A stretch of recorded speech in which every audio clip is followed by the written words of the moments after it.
Colleagues, we'll call the meeting to order, and today we're going to welcome Alyssa Chalice to sing our national anthem. Alyssa is a grade 8 student. You're almost done, Alyssa. Grade 8, I'm sure, and it's at Princess Anne French Immersion Public School, where she sings in the school choir and is part of the string ensemble. Thank you very much to Councillor Usher for introducing us to this very talented singer. And Alyssa, thank you so much for joining us here today. We'll all rise to join you in the singing of the national anthem. If you could just pull that microphone, Alyssa, a little bit closer. Thank you.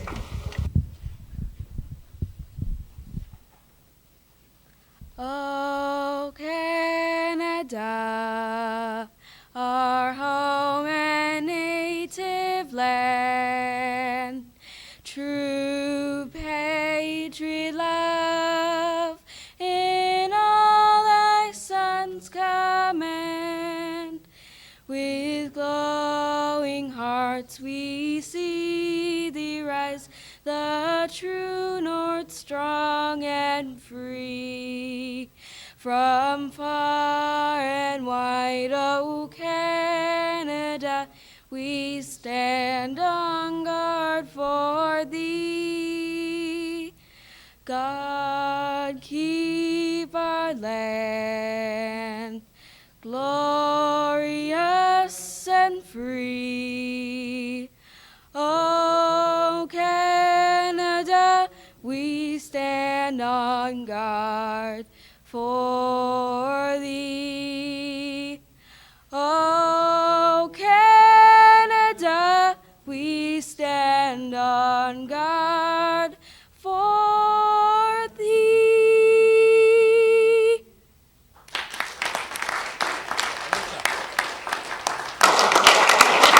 Wow, Alyssa, thank you so much. Thank you. Colleagues, just before we head into the agenda, Councillor Usher would like to speak for a few moments about the pin that we're wearing on our lapel. Go ahead. Well, thank you very much, Mr. Mayor. I generally do this the first council meeting of each June, but since this is the 31st of May, I thought I would take the opportunity to do it now. Some of you may be aware that June is Prostate Cancer Awareness Month, and some of you may even be aware that I'm a 16-year prostate cancer survivor.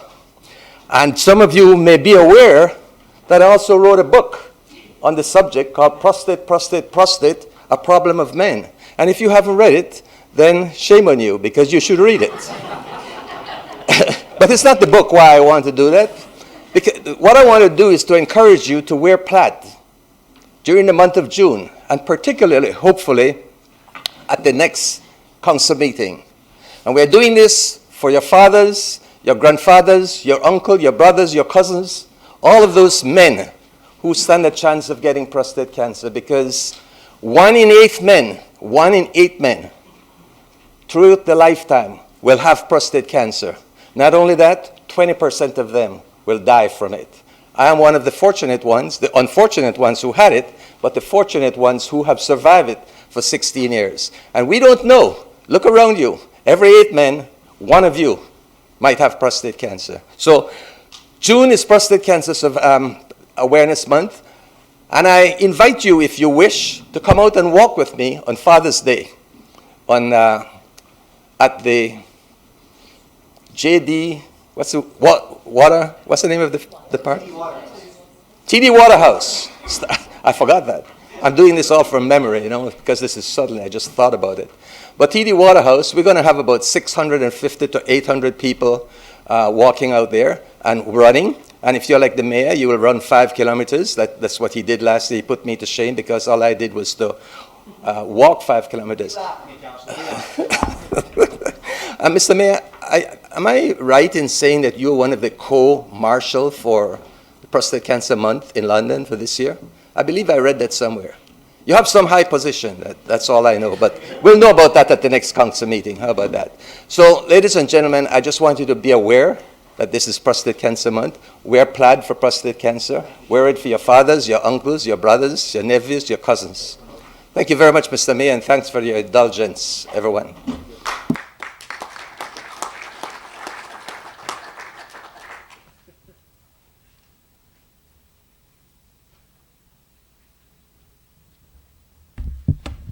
Okay, colleagues. I think the first thing that we should talk about today, as we do our formal recognitions and informal recognitions, are our London Knights. Yesterday, when they were, yeah, absolutely. Yesterday was an exciting day when they returned home after that Sunday night victory in overtime, and I can tell you, I was out at the airport. I was at, of course, Victoria Park with so many of you. I understand that the committee took a recess to appropriately recognize these athletes for achieving greatness again. They've done this again and again and again. The game was high intensity. The season was high intensity. Their on-the-road record was phenomenal. And I think that just one more round of applause for our amazing London Knights, our ambassadors. Absolutely.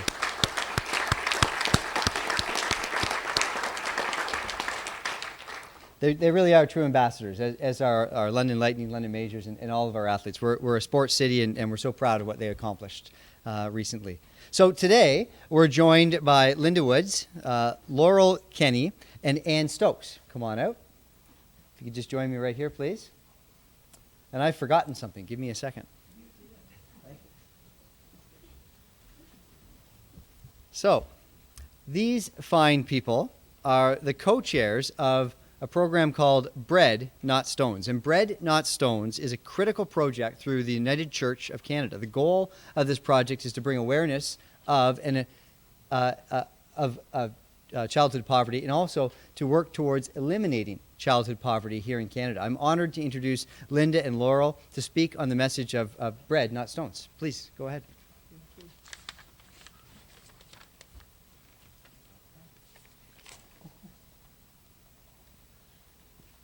Good afternoon, everyone. I guess I should get the microphone. Can you hear me? Yeah, and it's going on the internet as well. Oh, lovely. I'm really well organized. Can you sign this form? Just before we begin, I did want to introduce to you, aside from Laurel and I, this is Ann Stokes. Ann is our doll maker extraordinaire, and you'll soon find out how important a figure she is. I'm Linda Woods from Wesley Knox United. And I'm Laurel Kenny from First St. Andrew's United Church. Currently, there are 1,335,000 children living in poverty in our country. Approximately 10,000 of these vulnerable children live right here in London.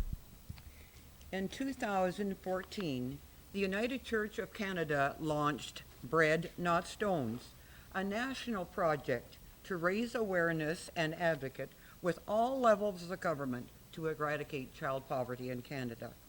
This is not a fundraiser. We are the London and Middlesex co-chairs of this critical initiative. Rag dolls are incredibly powerful symbols. This is Dolly, and Dolly is our rag doll mascot for London and Middlesex. Every one of these dolls speaks volumes. And the ones that we have here today that you can see, they're not for children. These guys here? Yes, those guys there. Each doll, represents a child living in poverty in Canada. They're presented to politicians and others of influence who can create policy and direct funding. Their certificates, pinned on them, state what children in poverty and their families need most: affordable housing, food security, affordable child care, a living wage, and a national strategy. We're here today to recognize the council and to thank you, and the mayor, of course, for your commitment to end poverty in our city. We've given dolls to many politicians, including Justin Trudeau, Assembly of First Nations Chief Perry Bellegarde, and of course our Mayor Matt Brown. We're honored to come forward at this moment to present each one of you with a doll of hope. They are all unique, have names, and are now safely entrusted to your care. Keep on keeping on. Together, we can do it. Our 10,000 children here will thank you.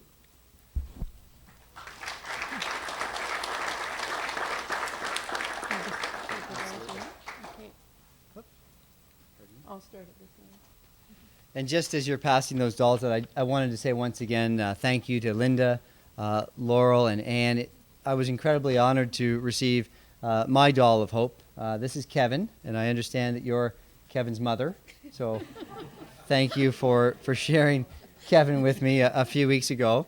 And I also understand that you're a doll maker extraordinaire. And the message on this doll about affordable housing, nutritious meals, affordable childcare, and a living wage is something that I look at each and every day. I have this in my office on the shelf just beside my desk. And I think that what Kevin is, what all of these dolls are powerful symbols. They speak volumes, and they're going to serve as a reminder for us to do our best to protect our most vulnerable populations. And I want to thank you so much. And councillors, as you receive your doll, if you could please join me just out here in front of the horseshoe, and we'll do a picture once we're all together of these wonderful people who are doing a wonderful thing, and your new doll. I'm sure you'll get it up on the internet right away. Oh, yeah.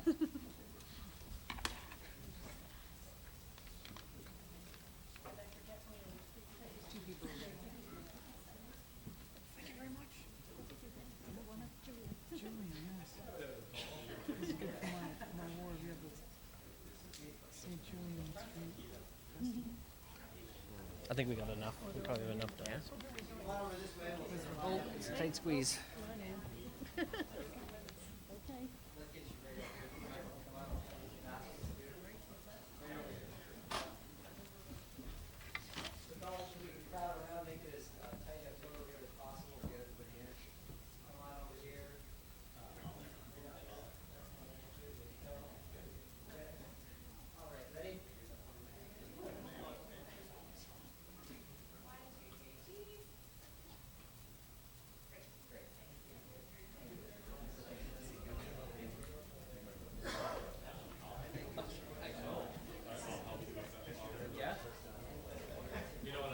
I know what you're saying.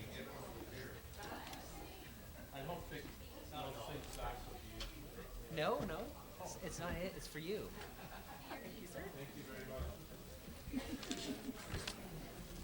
It's wonderful. Thank you.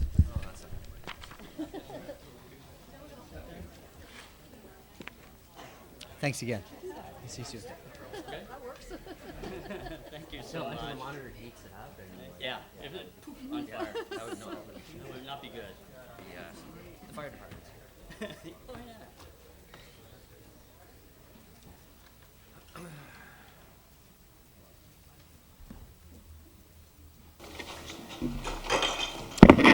Well, thank you, colleagues. Let's move to the more formal portions of our agenda. I'll look for a disclosure of any pecuniary interest. There are none. Look for review of confidential matters to be considered in public. There are none. Added reports. Go ahead. Thank you, Mr. Mayor. We have the 15th report of Strategic Priorities and Policy Committee from last Thursday's meeting, the 10th report of Planning and Environment Committee from last evening, and the 4th report of Audit from yesterday morning. Councillor Morgan, please go ahead. So now that the 10th report of the Planning and Environment Committee has been added, which I wasn't aware, I do have a conflict on that report on item 10, properly located at 1931 Jubilee Crescent. I'll be declaring a pecuniary interest as my my personal home backs onto that area. So. Thank you. Any conflicts with the addeds? We'll just double check. There are none. I know that we need to have a change of order motion here to address an in-camera matter. Go ahead. Yes, Mayor, I'd like to request a change of order. Your Worship, the motion would be that pursuant to Section 7.4 of the Council Procedure Bylaw, the order of business be changed to permit consideration of an in-camera inquiry during the Committee of the Whole in-camera session. So we're asking that the inquiry section of the agenda be moved up. So we'll move the inquiry section moved up. It's been moved by Deputy Mayor Hubert, seconded by Councillor Armstrong. Let's call the question. All in favor? Well, I guess we'll vote on screen. And Councillor Morgan, do you need to vote manually? Yes. Councillor Morgan's a yay. Any others? You're a yay? Yeah. Councillor Ridley is a yay. Any others?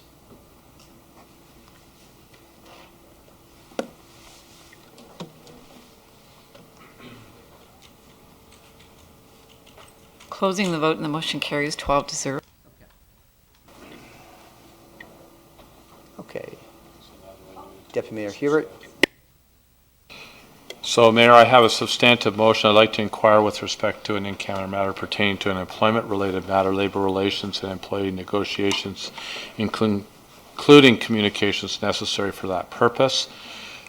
So to that end, the motion is as follows: to approve that pursuant to Section 17 of the Council Procedural Bylaw, leave be given for discussion and debate and making of a substantial motion to go in camera for the purpose dealing with a matter pertaining to employment-related labor relations and employee negotiations, including communications necessary to that purpose.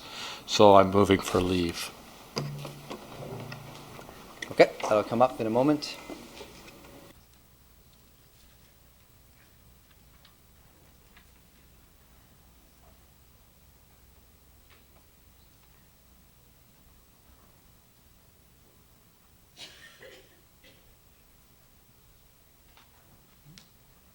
Moved and seconded, we'll call the vote.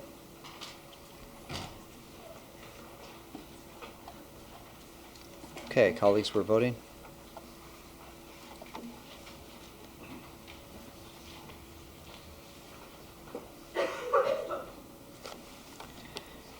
Councillor Safeman?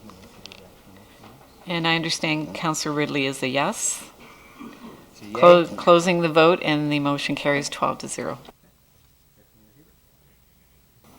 So now the motion is that the Committee of the Whole go in camera for the purpose of considering a matter pertaining to employment-related matter, labor relations, employee negotiations, including communications necessary for that purpose. Okay, that'll be up on screen, and Councillor Zafman. Thank you, Your Worship. Sorry, just wanted to clarify. We have moved into inquiries at this point in time. So we'll have an opportunity for another inquiry after this point, or should I do that now? I'll allow it at the end of the meeting. We'll work that in at the end of the meeting. Yeah.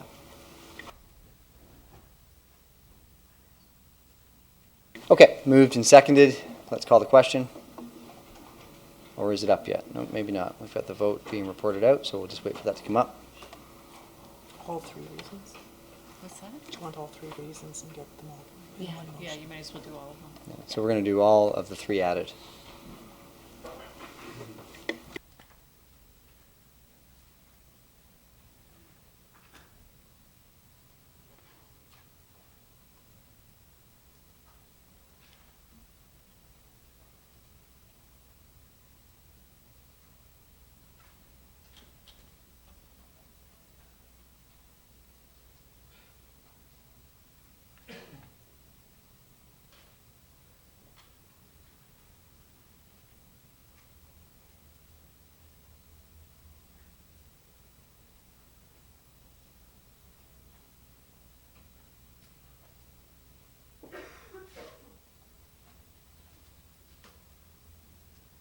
Okay, it's up. Moved by Deputy Mayor Hubert, seconded by Councillor Helmer. Let's call the question. We're voting.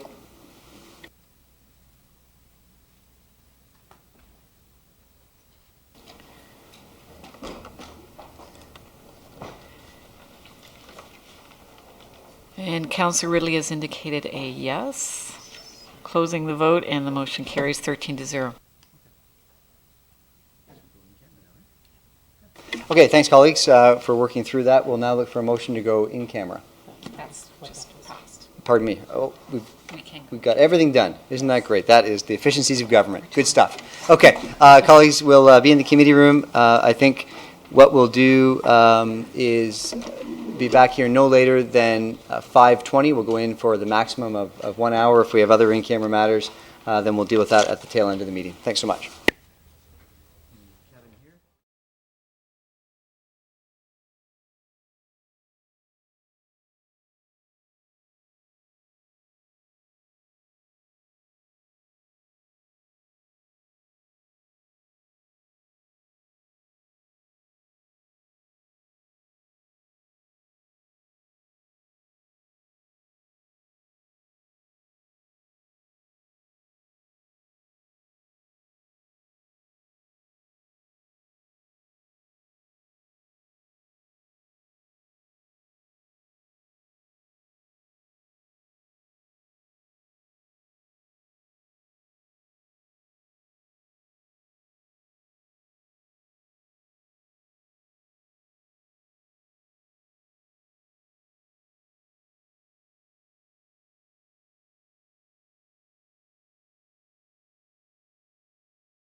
Okay, all we have left is bylaws, and then we're done.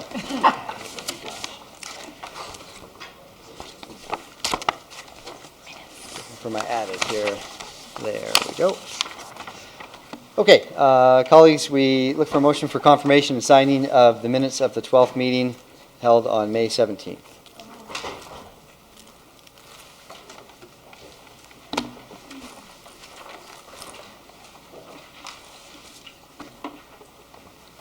It's up on screen. It's been moved and seconded. We'll call the question. We're voting.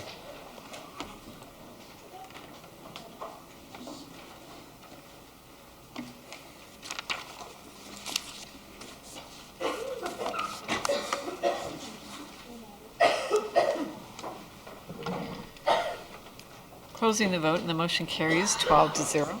And now we're looking at communications and petitions. This is an added. It's from C. Campbell, Director of Culture and Entertainment, Tourism London.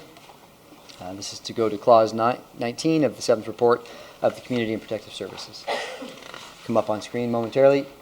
And so we'll refer that then to Clause 19 of the 7th report. It's been moved by Councillor Salee, seconded by Councillor Helmer. Any discussion? Let's call the question. We are voting.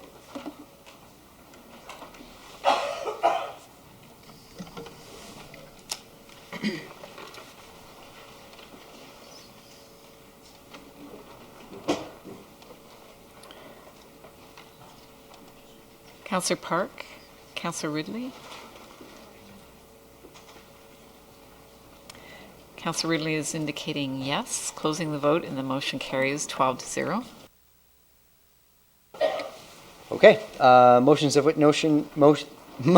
which notice is given. There are none. So let's move on to reports. This is the 7th report of the Community and Protective Services Committee Chair. Over to you.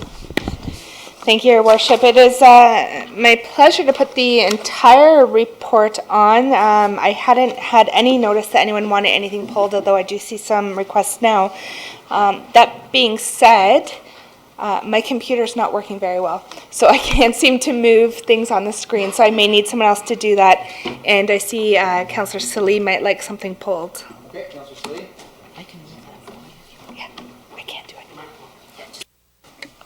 Thank you, Mr. Mayor. Just clause 19, related to the entertainment tourism, London. Okay, we'll do clause 19 separately, and you're moving the remainder?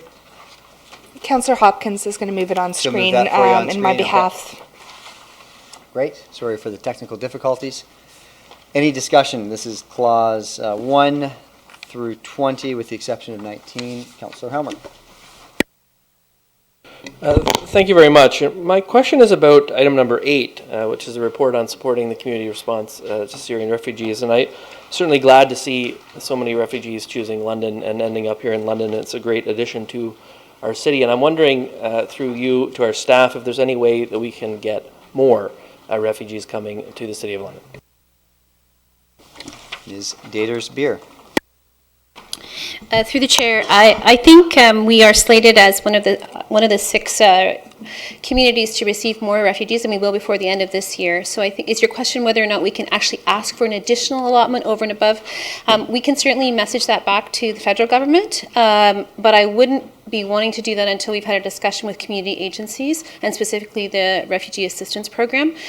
I think it's probably fair to say that in as much as the agencies in our community have done an amazing job, services have been used extensively, perhaps to the point of being a bit tapped out. So we just need to make sure that agencies are well prepared to take on more than the additional groups of people that they've brought in already, or those that are planned to come to our community. So I can certainly get that back. We have a Syrian Refugee Network meeting tomorrow, and I'll pass that along to them as well. Other discussion?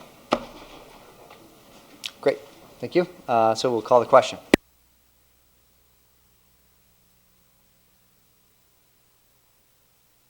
We're voting, colleagues.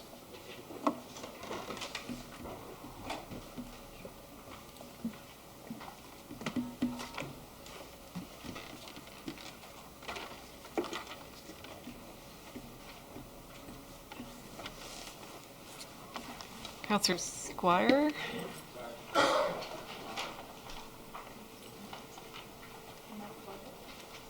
Closing the vote, and the motion carries 12-0. Go ahead. Thank you. And I just wanted to note, we have some people in the gallery that were here to support the Robarts and Amethyst School, and we did just pass that motion that you heard at committee. So with that, I'd like to put clause 19 on the floor.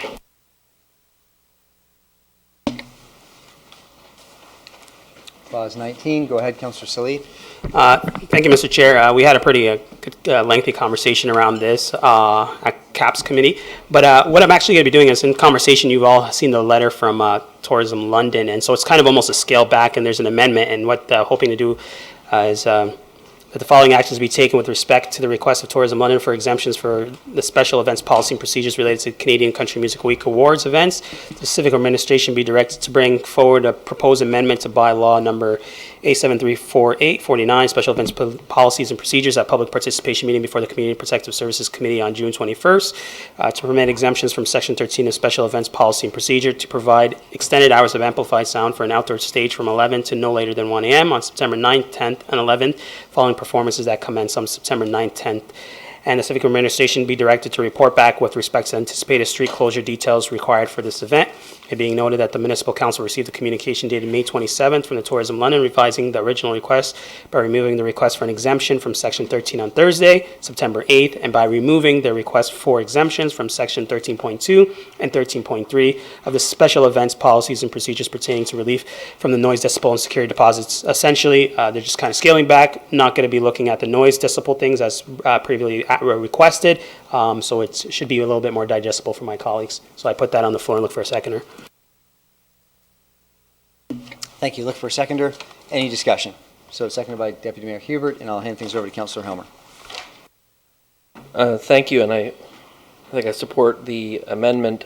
I just want to clarify, in the actual clause A, there's a reference to 3 days, 9, 10, and 11, and then in brackets it says following performances that commence on September 9 and 10. And I'm wondering if there's also a performance on September 11th, or if it's just the 9th and 10th. Okay. Through the chair, technicality, you might start something on one day and then, in the next day after midnight kind of thing. So I know some people don't stay up that late. Ouch. Okay. Only at council meetings, Councillor Salih. Councillor Ridley? Thank you, and I apologize if I missed it, Your Worship, to my colleague. During the committee meeting, there was extensive debate about public participation meeting, and I don't know if I see one in here, or is my colleague suggesting that we not do a public participation meeting because decibel volume will be less? If I could get clarification on that amendment before voting. So I understand the language is in there, but Councillor Salih, or I can look to the clerk to explain the wording of the motion, just to confirm this for the chair. Through you, Mr. Mayor, yes, in Part A, it's included that it's that a public participation meeting before CAPS on June the 21st, 2016 would still occur. It's just an amended request. Thank you. So as I indicated, as I was navigating my computer issues, I missed that piece, so thanks. Thank you. And I believe we had, well, actually, any other additional speakers? No. So let's call up. Go ahead, Councillor Park. I knew there was somebody. Sorry about that. Thank you, Mr. Mayor. This is a ward councillor. I'll speak on behalf of my constituents who are also very excited about Country Music Week coming, but they're also a little anxious about noise. Let's be honest, people live quite close to these areas. So I was glad to see a public participation meeting in the original motion, and I'm a little disappointed to see that it's being removed at this point. And that's my understanding of what's happening right now. So, I think it's being removed then. Okay, we're going to get you some further clarification. Thank you. Thanks for the question. Clause A reads that the Civic Administration be directed to bring forward a proposed amendment to Bylaw A-7348-49, special events policies and procedures at a public participation meeting before Community and Protective Services Committee on June 21st, 2016. And then Any other clarification? Councillor Van Holst? Thank you. I would just say that because this is a national event, I'm inclined to support it where I might not otherwise. Okay. Others? Yeah, Councillor Ridley. I do apologize. I think there's just a full legal-size page here of text that we're just receiving. So I just want to confirm that the only change that this amendment is making pertains to the decibel level? Is that essentially what's being removed?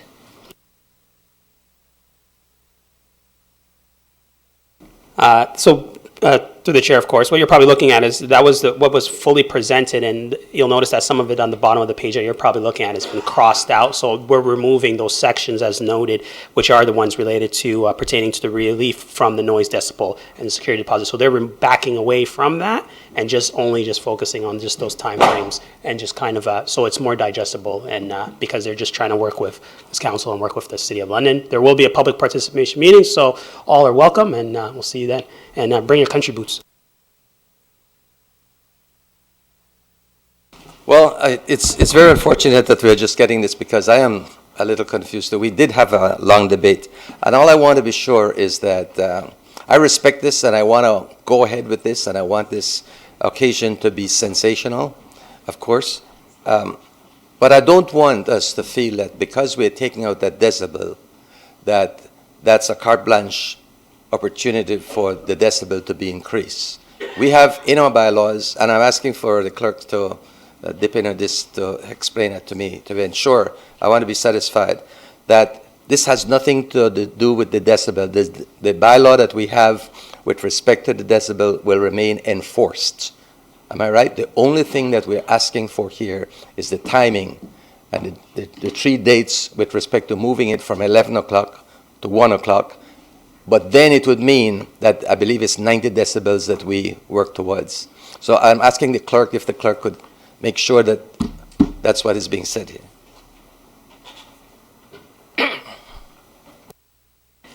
Through you, Mr. Mayor, yes. This amendment is brought forward in response to the communication that was sent to us by Tourism London.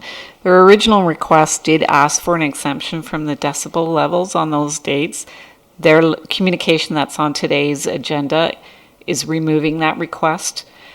So the only request before you is to allow an extended time period from 11 p.m. to 1 a.m. for amplified sound on an outdoor stage. So it's only Section 13 that they are asking for exemption from now, instead of 13.2 and 13.3 as well. Unless I've said anything correctly, that's not my area of expertise, but that's my understanding.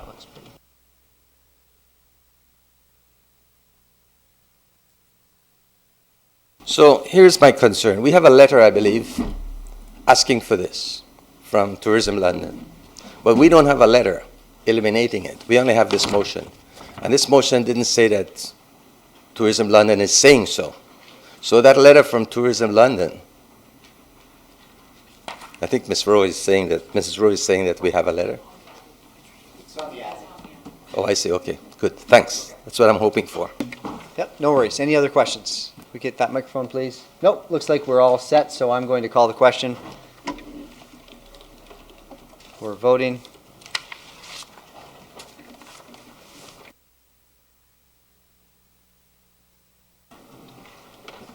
Closing the vote and the motion carries 13-0.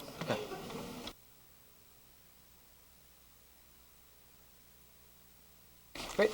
Let's move then to 13th report of the Corporate Services Committee. Vice Chair Morgan, over to you. Yes, so I'm happy to put the 13th report of the Corporate Services Committee on the floor. There is 9 items. I don't believe anybody has indicated to me that they want anything pulled, so I'd be happy to put them all on the floor. Okay, 1 through 9. Any discussion? Okay, Councillor Helmer, go ahead. Thank you very much. And just 2 comments briefly on the industrial land development strategy pricing report, and also on the investment policy, the investment report for 2015.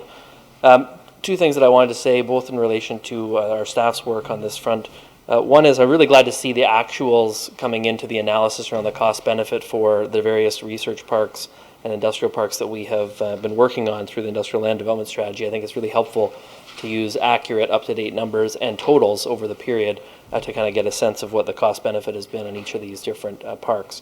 And I think it will help us as we're going through the planning both as we're looking at the incentive programs that we have for industrial land and the overall industrial land strategy. I think it's really helpful, and I just wanted to pass that along. I know it's something we discussed at this council last year, and I think the reports have been improved through the work of our staff on that front.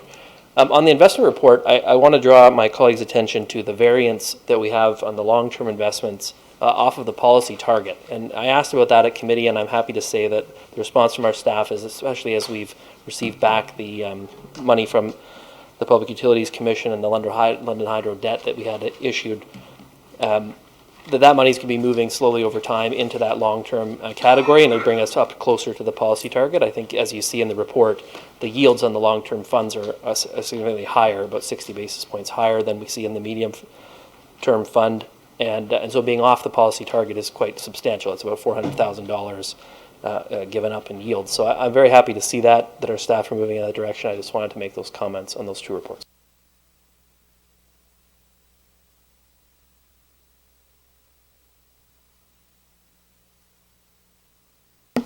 Thank you, Mr. Mayor. Just a very quick comment. I just want to thank my committee colleagues for supporting me in my nomination for running for a position of the board of AMO, the Association of Municipalities of Ontario. I think it's another great way that we can help with our regional efforts, and also working to work with our partners and work with the province. And so I hope my council colleagues will also support that as well. Thank you.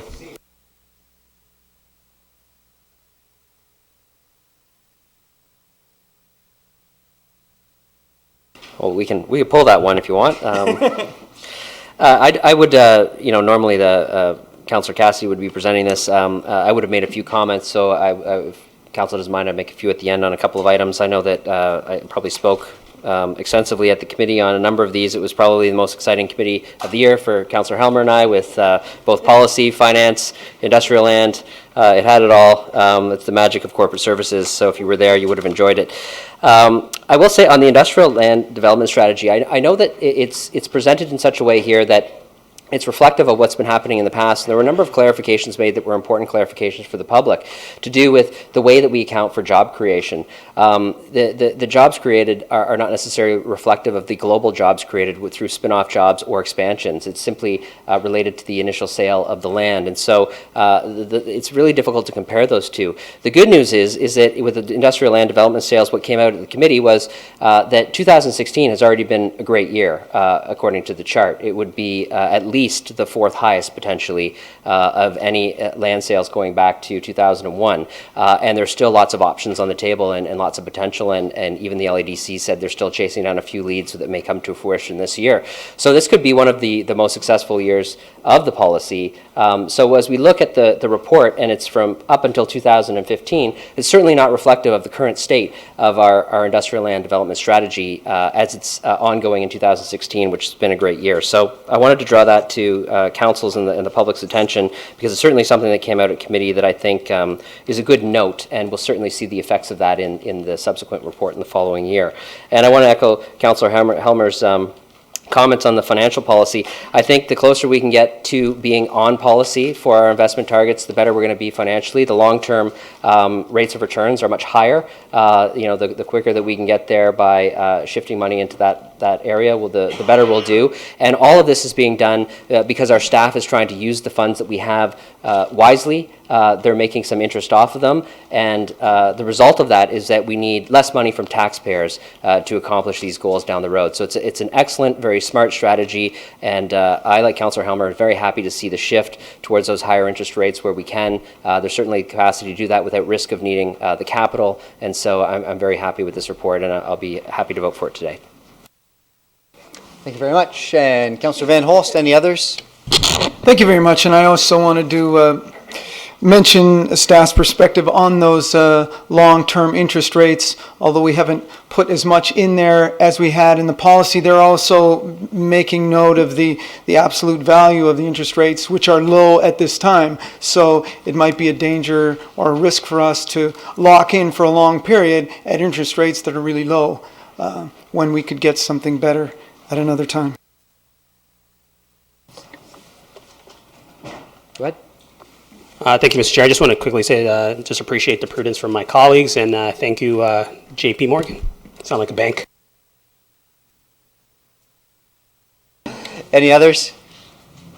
Michael, you can't let that go. Come on, you gotta top that. Okay, over to you, Vice Chair. You've moved it. There's no further discussion, so what I'm going to do is call the question at this time.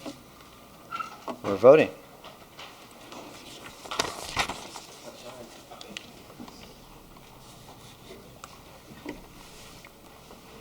Councillor Ridley. Closing the vote and the motion carries 13-0.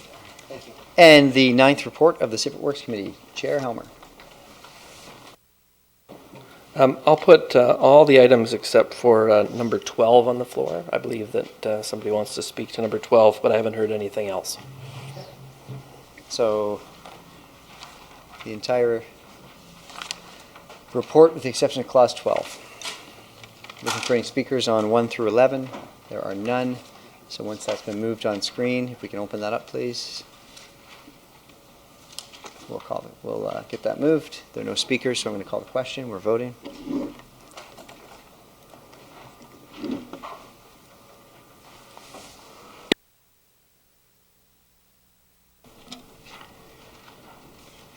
Closing the vote and the motion carries 13-0. Put clause 12 on the floor. Speakers, I have Councillor Squire and then Van Holst. Any others?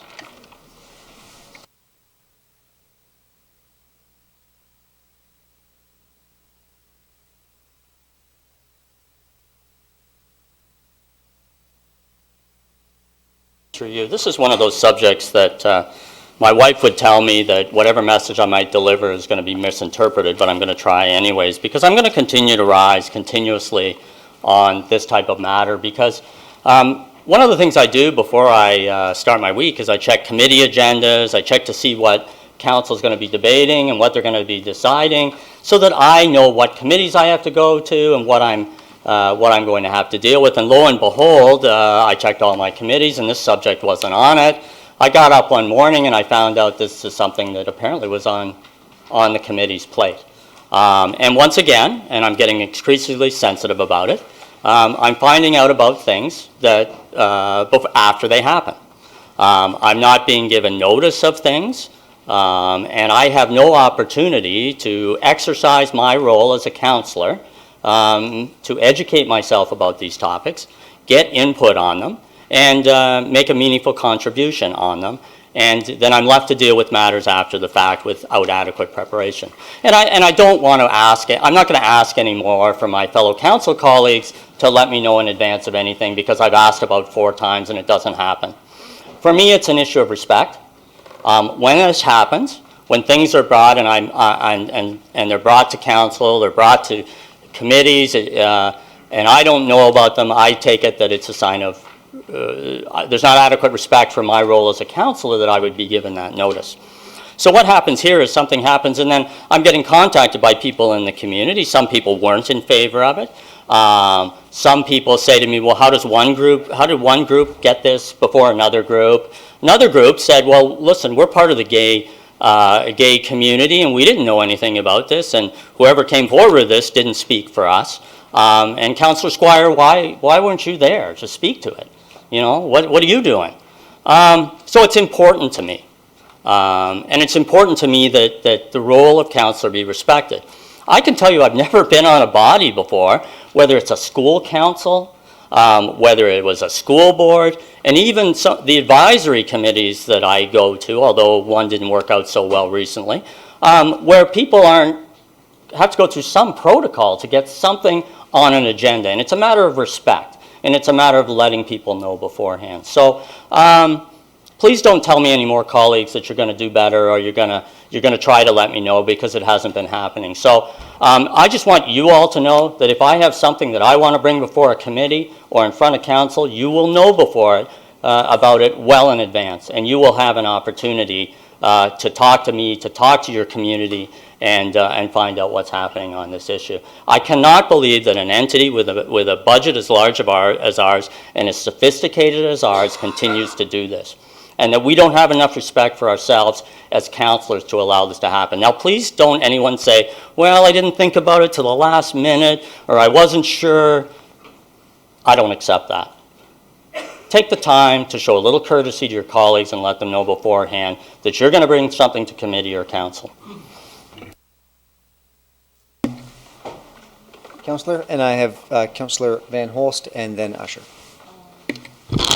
Thank you, Worship. And thank you, Councillor Salee. I'm wondering if staff had some information that they were planning to share with us on this.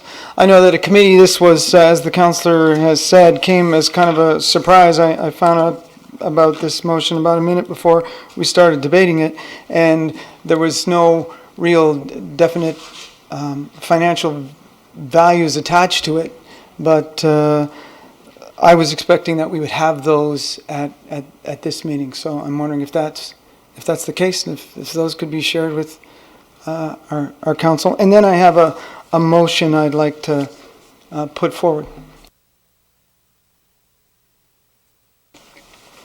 Go ahead, Mr. Brahm. Through His Worship, the only information that I was aware that was coming forward was issues related to pricing on various costs for the application at crosswalks. So that's all I have with me this evening. I'm more than happy to share that information if you're interested in hearing it. But essentially, that's the only information that I have available at this point in time.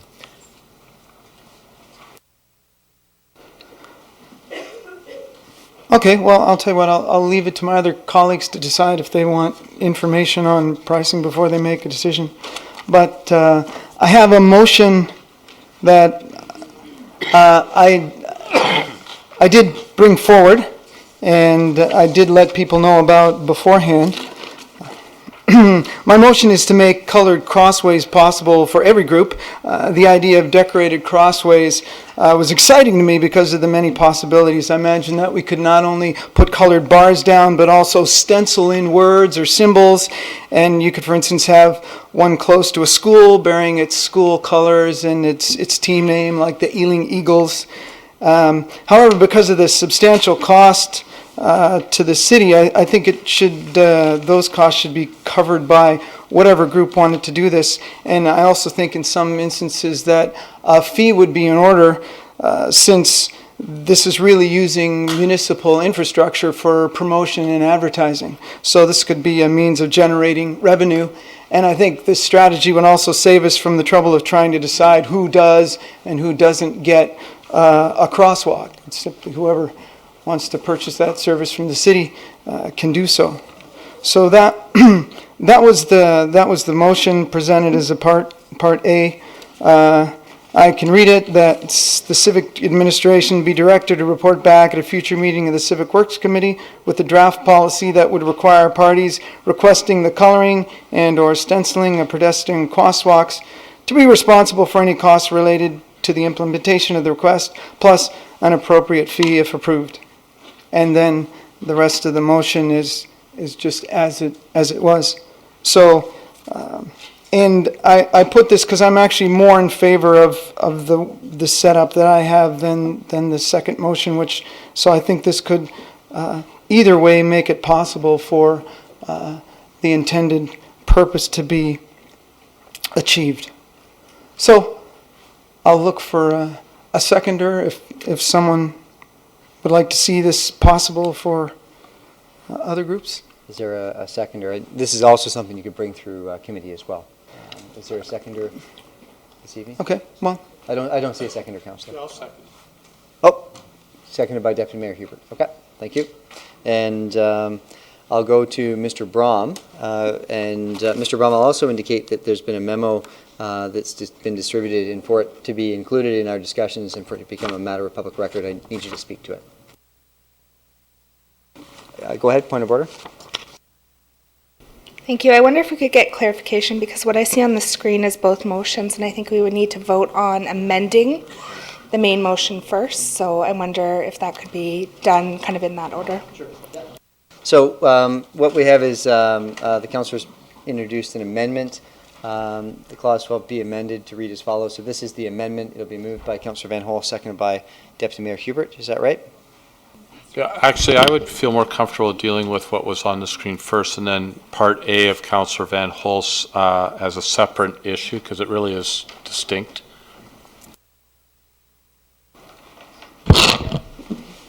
Okay, well, if that's the feeling, if you think these are distinct things, then I think it'd be more appropriate if I just brought that to committee then. So perhaps I'll withdraw the motion and we can just debate the original motion.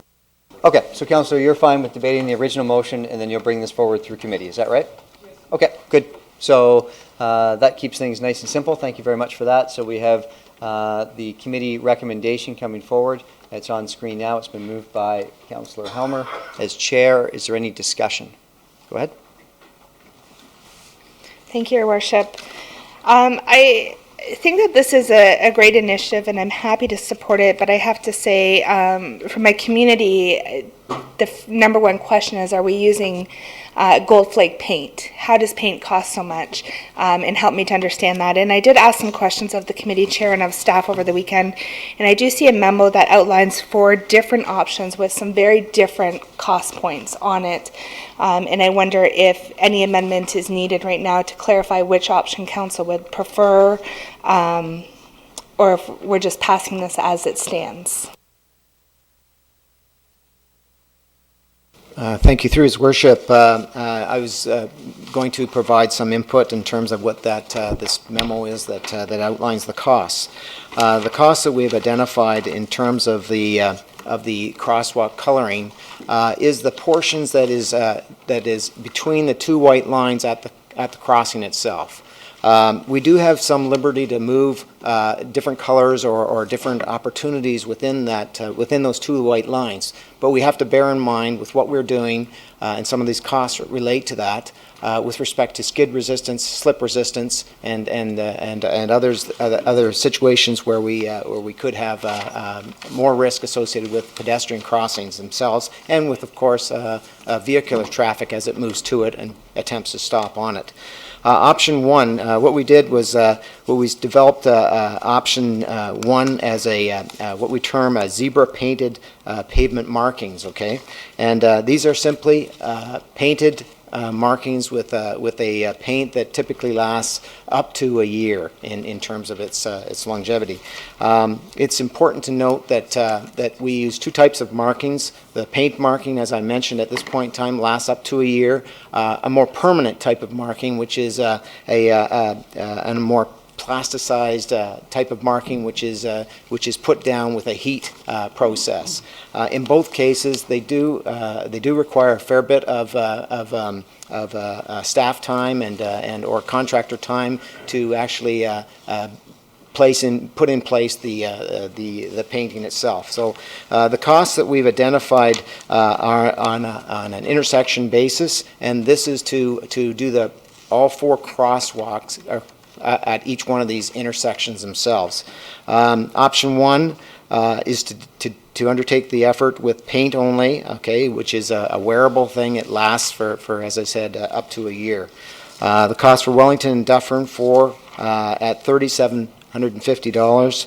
Ontario and Dundas Street intersection at $3,250. Option 2 is supply and place, again, transverse painted pavement markings, and we refer to them often as I mentioned, the zebra style, where we have a paint space, and then an asphalt, and then a paint space, and then an asphalt, and they run perpendicular essentially to the roadway itself. So option 2 is to do so under a transverse arrangement, and that means that we have no asphalt surface or asphalt colored surface between the two crosswalk lines, and we're running the paint in parallel to the crosswalks lines themselves. No asphalt there. I'm a little reticent about undertaking that effort for issues of risk. It often becomes a more slippery surface for pedestrians and for vehicular travels as well. To again undertake that effort with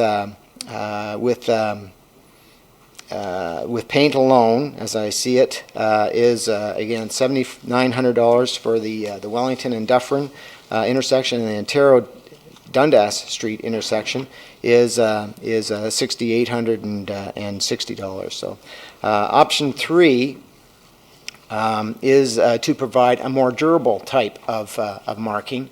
This marking is one that I mentioned is a heat applied, and it is very durable. It lasts up to 3 years. In this case, they are slip resistant as well, so a much better option from that perspective.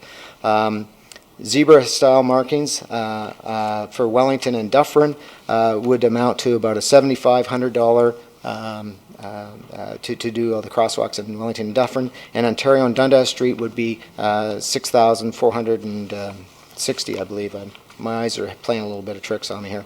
Option 4, again, to look at the transverse, and that is to run parallel again with the crosswalk, the white crosswalk markings, and it would be $15,790 for Wellington and Dufferin, and $13,720 as option 4, and this to be done again with the more durable types of marking. So HST in all cases would be extra, and I must say that at this point in time that we have not budgeted for this effort. Okay, so it's you know, I have no budget for it at this point in time, and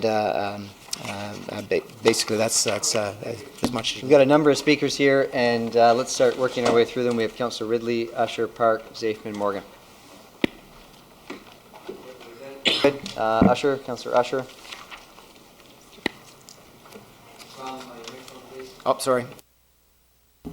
Thank you, Worship. This is one of those subjects and timing that if you're damned if you do and you're damned if you don't. And I don't think that there's anybody in this room who is more in favor of diversity, all kinds of diversity, than I am.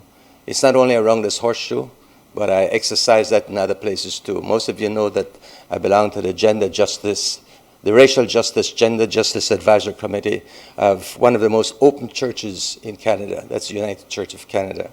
And there are 12 members of us from right across Canada, and I'm the one from London, Ontario. So I say that because this is a subject that we discuss in favor of how the church can promote this subject. But I have a hard time with this. I have a hard time because of the way this came in. It almost seemed as though we try to slip this under the covers and bring it in the last minute without us being able to think about it and where it's coming from and what its consequences is supposed to be and what it's supposed to do for us as a community. And I'm talking about positive things here. We've done a lot of things with respect to this organization in terms of buildings. We put up a lot of different kinds of lights. We've done that. Flags, clothes, pins, and parade. And maybe there are many others that we do. But what I'm concerned about is that there are lots of organizations in this community that ask us to do things, to promote them, to make them be conspicuous in the public realm. And sometimes we turn them down, sometimes we give them permission to do whatever they want to do. Recently, we started talking about this crosswalk, and many of our school children were quite aware, at least you, Mr. Mayor, and I were at one school where I promoted this crosswalk, and I said to the kids, there will be one of these crosswalks right outside of your school, This was grade 2 students we were talking to at the time. And it was supposed to be white zebra painting. I don't know why we want to do this. What I'm afraid of is that we're going to do one crosswalk, and then we're going to do 2, and then next time we're going to do 6, and before you know it, all the crosswalks will be like that. I'm not in favor of that. I would have no objections if we had selected one crosswalk and we say we're going to do it, or even 2 if it's the beginning and the end of a parade. I wouldn't have any objections to that. But I know that this is only 2. What I'm trying to say here is that this slipped under the covers to us. You know where I heard this? I heard it on the news. Unfortunately, I didn't come to the Civic Works Committee meeting, but I should never have heard that on the news for the very first time. I didn't even hear it while it was being discussed. I heard it when they were interviewing our chair, and I wasn't in favor. I didn't like that at all, Because if somebody had phoned me and said to me, Harold, what is this all about? I wouldn't have an answer. So I really, really have a hard time about this, and I really feel that we should not be promoting this at this time. We should be reserving this for this year and talk about it. The problem about this is that it's not such a big thing. And we tend to get into these little things that the media picks up and blow it. And all the big items that we have, all the big decisions that we make, and I mean big in terms of importance, and I mean big in terms of dollar value, it never gets reported. The public hardly hear about it unless we go out there and tell the public what we're going to do. This is a small item. We shouldn't have to be debating this the way we are debating it this evening and bring it to light and make it almost controversial. I hate to do this. I hate to stand up and talk about it. I thought a multitude of times before I decided that I'd stand up and say something about it. But it pains me when I read this and the way we are handling this. I don't think that this is the way to handle this at all, Mr. Chair. So I wanted to say that. And I think that we have to be very, very careful, because we are a council that believe in diversity. We promote diversity, we encourage diversity, but diversity should not take advantage of us, whether it's ethnic, language, color, or anything. It should not take advantage of us by slipping something under the table at the last minute. Thank you. I have Councillor Park, Zafman, Morgan, Van Holst. Thank you, Mr. Mayor. I'm going to take ownership about why this came to committee the way it did. Poor Councillor Helmer came to me with this idea, and unfortunately I was busy at the time and I left him hanging for a few days. And then I came to him that day and said, yes, I wholeheartedly agree with this. That's why it came up as additional business. This is my fault. I am disheartened by the way this conversation has gone, and I look at this gesture coming out of committee as a symbolic gesture. Within my lifetime, there was a very dark time in the City of London where this community was not embraced by their council, not embraced by the corporation of the City of London. There was a human rights lawsuit about it, for God's sake. So this is a symbolic gesture for us to let this community know that their council, their city is there for them, and we're going to celebrate them like we do when my colleagues among us all march with them, but very proudly. So I wholeheartedly support this. I supported it at committee. Unfortunately, I wasn't there. So I'm a bit upset about the dialogue that was out in the community about this. Like, you saw some of the articles in the media about comments that were flying around. And I have to say, the names that I was called because of this situation make me just, I can't even express how disappointed I was in my community at that point. And I know this is a very small segregation of our community. So I'm disappointed in the conversation tonight, and I still do support this. Thank you, Councillor. Councillor Zafman. Thank you, Mr. Mayor. And I can appreciate some frustrations around timing on these issues. I do know that Pride is coming up in about just a month and a half or 2 months away. So obviously I think this is a timely matter. And, you know, timely as well, because I think if we look back even just in the last year in London, you know, unfortunately there have been some ugly incidents that have taken place. I know they're not representative of the whole population of our city. I know that our city is a great city and a great community, and those do not represent us. But I do have to say that I think this initiative, which frankly I think is something small but very significant in itself, and I think will make our city a much brighter, a much more vibrant, and a much more welcoming place, a much more diverse place. And I think any time that we have the opportunity to do that, I think we should fully embrace that. You know, I look about what this represents and what Pride represents. And it's interesting because, to me, I think what Pride represents is that it doesn't matter who you are. You should be able to feel proud of who you are and be proud of who you are in the city that you live in. And I think this is just one more step to allow us to do that. And I'm glad that we have Pride in our city to help us make that feel that way. Thank you very much. Councillor Morgan, Van Holst, Salee, and Hopkins. Yes, Your Worship. I have a question based on Mr. Brahms' comments, and then when I get the answer, I'll make my comments on this. Mr. Brahms was talking about the cost. He said he had no budget for this, but my understanding from the committee discussion was that, that there's a budget for painting the lines on the road in general, and we're probably going to paint the lines on the road there at some point. And so does this represent the cost difference between the regular painting that we do at an intersection and this painting? Because we're probably going to do that anyways. So I'm wondering if this is the differential, or is this the amount above and beyond? Thank you, through His Worship.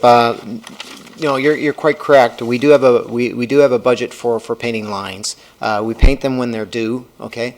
It just so happens that the material choice of the Dufferin and Wellington intersection is such that it does need to be done this year in any case. So it would not represent a net cost as you see here for that particular intersection. I cannot speak, sorry, to the Ontario Dundas Street because I'm not aware of what the status of that maintenance is. So I did happen to check on the one for Wellington and Dufferin though, and it is due for other reasons than specifically the line marking. It's we're having trouble with that particular paint on there in any case. So.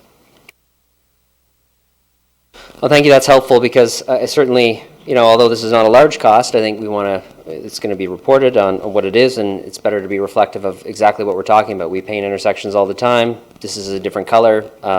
This is not that amount different. It's some difference between what we would have normally done and what we're doing with adding some color anyways.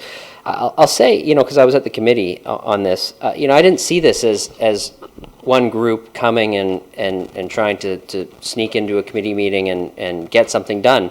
In fact, I wasn't even sure at the committee that it was a group that was asking for this. I thought that we had two councillors who represent a specific geographic area, which this event, the Pride Parade, occurs within.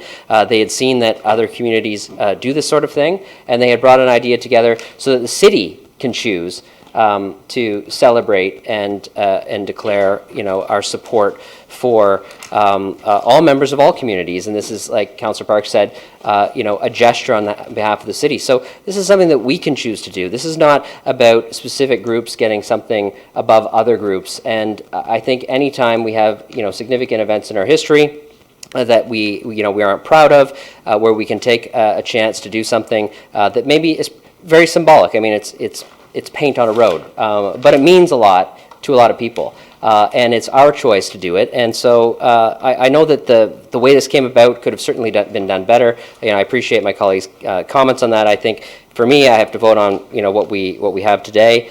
So I'm going to support this, and I'm going to move forward with it. I know the cost is not a huge amount. It's coming out of the regular budget anyways. Maybe that means we mix the paint a little thinner on a couple of intersections down the road. I have no idea. That's Mr. Brom's area. He probably doesn't do that. And it's something that we can do. I support doing it at the low cost amount. We'll put it down. We'll get it done, and then we can revisit whether we want to do something more permanent down the road a year from now or whenever the paint starts to fade and wear off. So I'm happy to move forward with this and vote on this recommendation. Thank you, Councillor Morgan. Councillor Van Holst, Lee Hopkins. Thank you, Your Worship, and through you.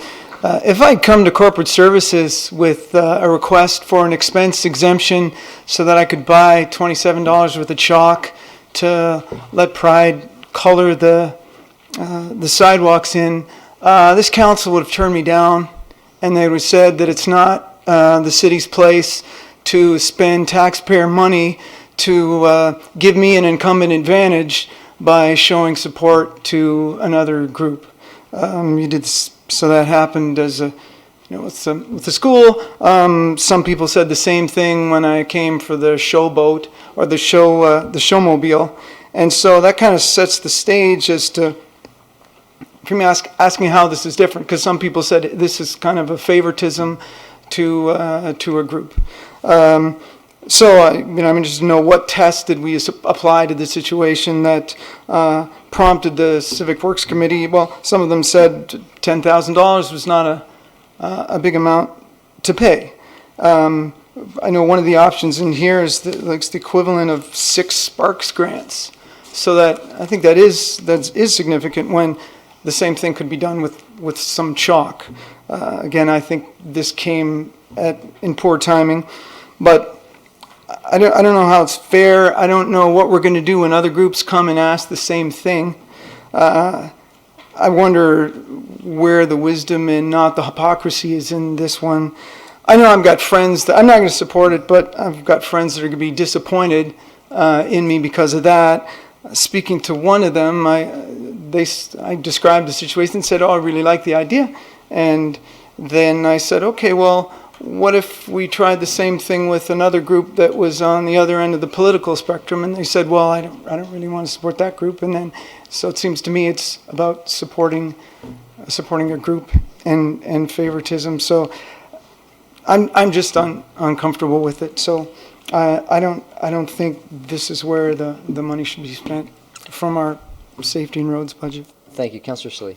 Hopkins Armstrong. Thank you, Mr. Chair. I'm really quite disappointed in the conversation that it's being had. To be quite clear, I'm disappointed in the conversations that has been had from some in our community about this. This is quite clear and an easy thing, I think, for me to support.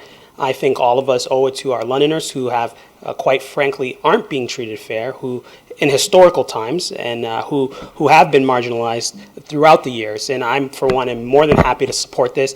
And through the chair, of course, I've heard comments around the favoritism and the comparisons to an expense account. An expense account is when a counselor, individual counselor, is doing something. This is what this council and what the City of London can do for our fellow Londoners to support them, to say that we're with you. We understand that we have a long way to go.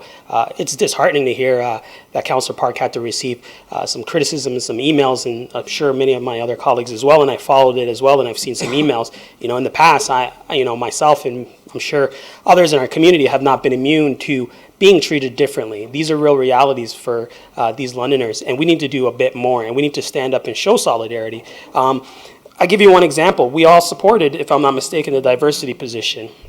That might not necessarily, for example, and I'll look to my colleague Helmer, and I don't want to be misquoted, but diversity officer may really only, it could be perceived as only benefiting maybe just a few members in the community, whether it's diverse members, whether it's people who are coming from a diverse background. But if it's someone who happens to be a Caucasian male, you might not necessarily see the impact of that benefit right away. But I can attest that I'm sure that when we have more of a diverse workforce, we're able to have more and learn more and work together more cohesively. And then in turn, everyone really has something to gain. So I think for us, we need to do a lot more than just this. I think seeing that this initiative's coming forward, I applaud my colleagues for doing this, recognizing that sometimes it comes with the challenges and criticisms from our community. But I think there's absolutely nothing wrong with this. I think it's a step in the right direction.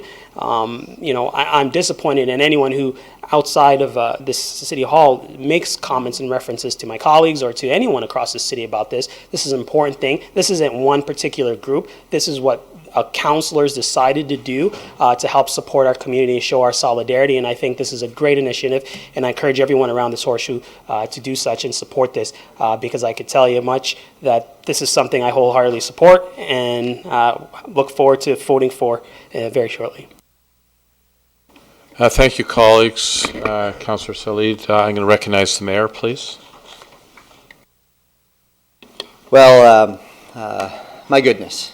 I really am surprised that we have spent this much time talking about this issue this evening. And personally, I'm a little bit disappointed that we've talked about this at such length, and that it seems like this isn't something that Council is going to support. Councillor Park said it best. We've come a long way in a very short period of time, but clearly, in my mind, we're not there yet. I'm going to remind you that in our very recent history, this was a major issue for London, and we've taken major steps to embrace diversity, to celebrate diversity, to recognize that our differences make us stronger. It wasn't until 2011 that a mayor of the City of London marched in this parade. It wasn't until 2011 that a police chief from the City of London marched in this parade. And we've taken some positive steps. And those were important milestones. But this is another important milestone. And this is a symbol that two councillors have brought forward, and it will be embraced by our community. A very small segment of our community might challenge it. And I guess from their perspective, that's what they want to do. But we need to stand up in the face of criticism, and we need to fight for diversity. We need to fight to support every single member of our community. We're the City of London City Council, and we need to remember that. So I urge you to support this. It is a symbol. It demonstrates that we are moving forward as a community. It demonstrates that we are an inclusive community. It demonstrates that we celebrate diversity. And I don't think there's anything more to be said. I think that we're going to have continued debate. But certainly it's my hope that we see the vast majority of council, and this is my perspective, but the vast majority of council, if not a unanimous council, support this symbolic gesture. I'll recognize the councillor on a point of personal privilege. This is what I feared through you, Mr. Chair, and I just want to make it clear that all of my comments that I made were restricted to the timing of this coming forward. And my fear was that when I did that, statements would be made such as, I'm disappointed in what I've heard. I'm not happy with what I've heard. Let me just tell all of you, if you're casting aspersions towards my position on people of gay people, well, I'll stand on my record. I'll stand on my record when I was a school board trustee. And if anybody here is thinking that the way I'm dealing with this is anything other than timing, you're sadly mistaken. And please make it clear if you're going to speak again who you're disappointed in and what you're disappointed in. Thank you, Councillor. Mayor, do you want to respond back to that? Just for clarification Certainly offer purpose. my apologies to the councillor if he felt that I was insinuating anything other than the comments that he made were about timing. I would also indicate, colleagues, that there are times when an idea comes forward, when the rules are followed through the council procedural bylaw, and we have to make quick decisions. And there are times when it's important for us to make quick decisions. And I would suggest to you that this is one of those times. And so, yes, 99 times out of 100, you'll get a heads up. You'll find out about an initiative prior to. There will be times when you don't. But the only reason why it's coming forward at that time is A, it's likely a timely matter, and B, it's following the rules. And so these are the rules. I recognize an old mentor of mine said, know the rules, follow the rules. If you don't like the rules, use the rules to change the rules. But the rules were followed. The timing was appropriate, and it may have caught some of us off guard, but that doesn't mean that we need to have an extensive debate about what I think is an extremely good idea and something that should receive a tremendous support from this council. Thank you, Mayor. I have on the list Hopkins, Armstrong, and Ridley, and in that order. The mayor has made an appeal for less debate rather than more, but I'll certainly recognize Councillor Hopkins, and we'll go from there.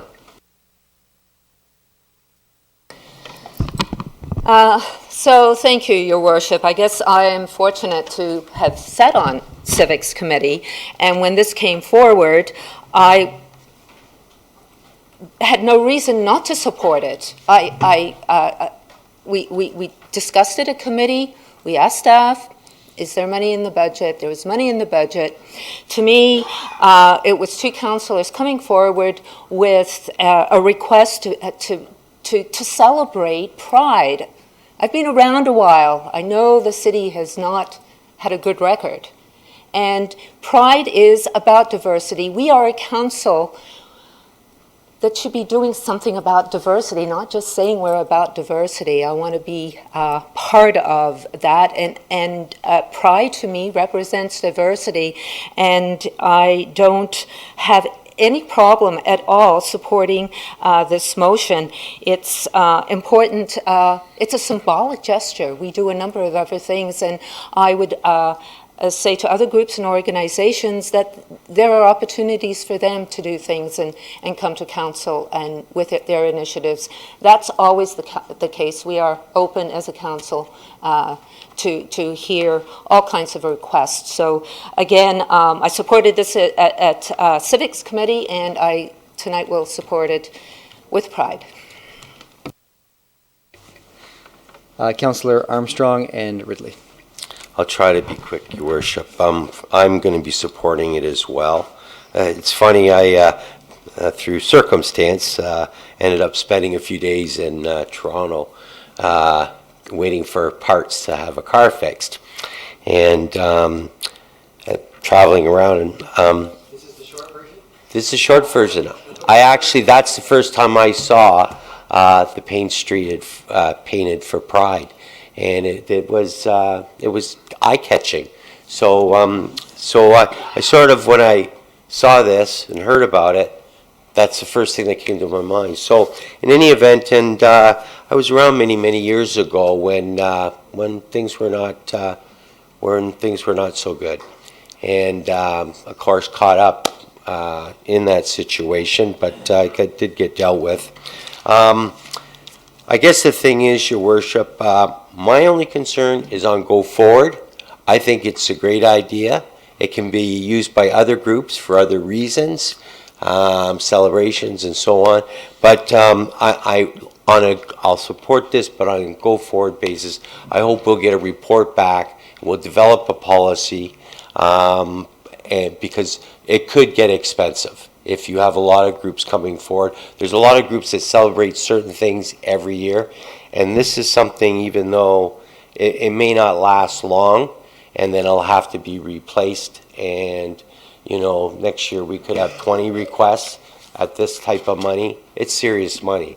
So I think there has to be a discussion about, in the future, who pays and for what.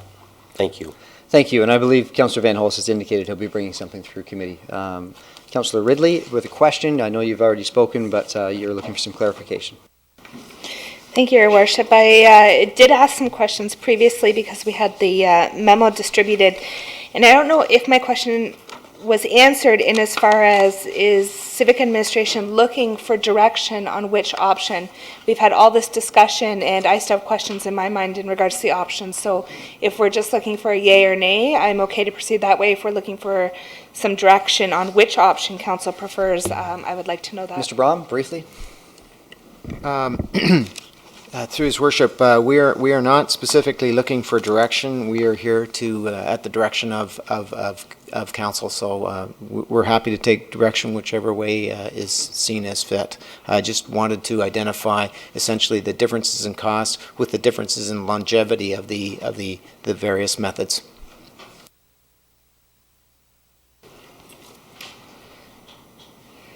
Okay, and I know I heard one of my colleagues speak to least expensive option earlier, and revisiting this later in terms of a more permanent, but I would hope that's not the direction that Civic Administration goes. When I look at the math, there's actually a very minute difference with the painting versus the third option once you factor in the removal costs at the bottom. So I did want to go on record as that I don't want to do something now and spend 80% of what we'll have to do again anyway and spend it. So I was hoping that we would put a direction on the floor and go that way, but since that's not the case, I'm happy just to support this as it stands.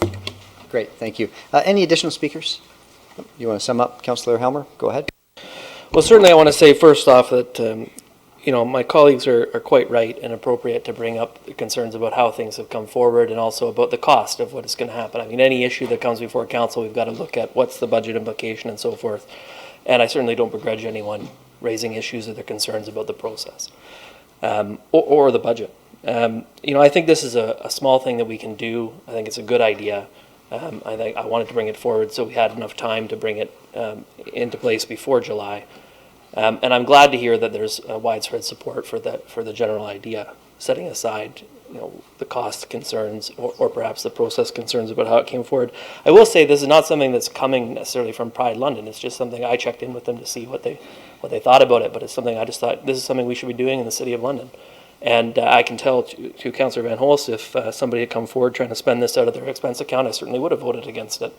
And I don't think that's appropriate. But as I have pointed out many times, there are other ways to pay for things other than one specific councillor's expense account, and I think it's appropriate for the city to cover the cost of something like this in the road allowance.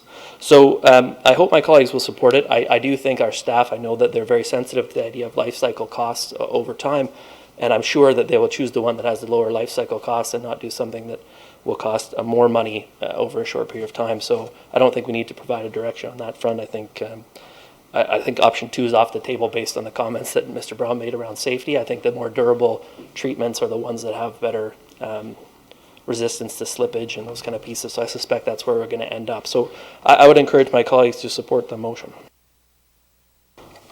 Thank you. I have no additional speakers. Councillor, you've already spoken. Do you rise on a point of, do you have a question or privilege? You've already spoken to this matter. You spoke to an amendment. You spoke to the matter. Okay, thanks. Well, I'll speak in a point of privilege then. Okay. And it's because issues are defined by the speakers. And of course, my concern here was seeing a cost where chalk might do the job. We're spending thousands of dollars. And also in terms of what's fair. However, this has been interpreted in another way, as a symbol, as a means of making up for sins of the past for the city.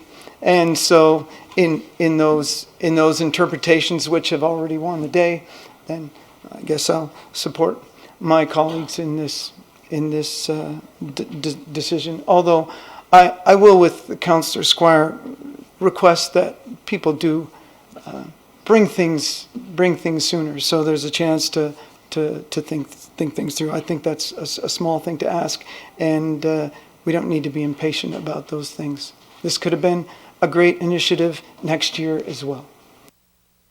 Okay, thank you. Any other speakers? There are none, so I'm going to call the question.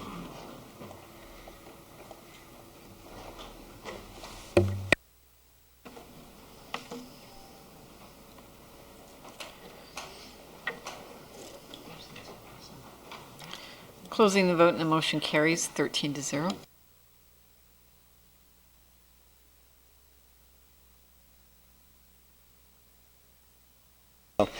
Colleagues, we got to circle back very quickly. We need to do, it's from the 7th report of the Community and Protective Services Committee, it's clause 19. We approved the amendment. We haven't approved the clause. And so if we could do that quickly, that would be fantastic. We'll get that up on screen shortly. If you go to the 7th report, the Community and Protective Services, Clause 19, you'll recall that Councillor Salee brought forward an amendment. We voted on the amendment. It was approved, and now we need to vote on the main motion. We just missed a step. Okay.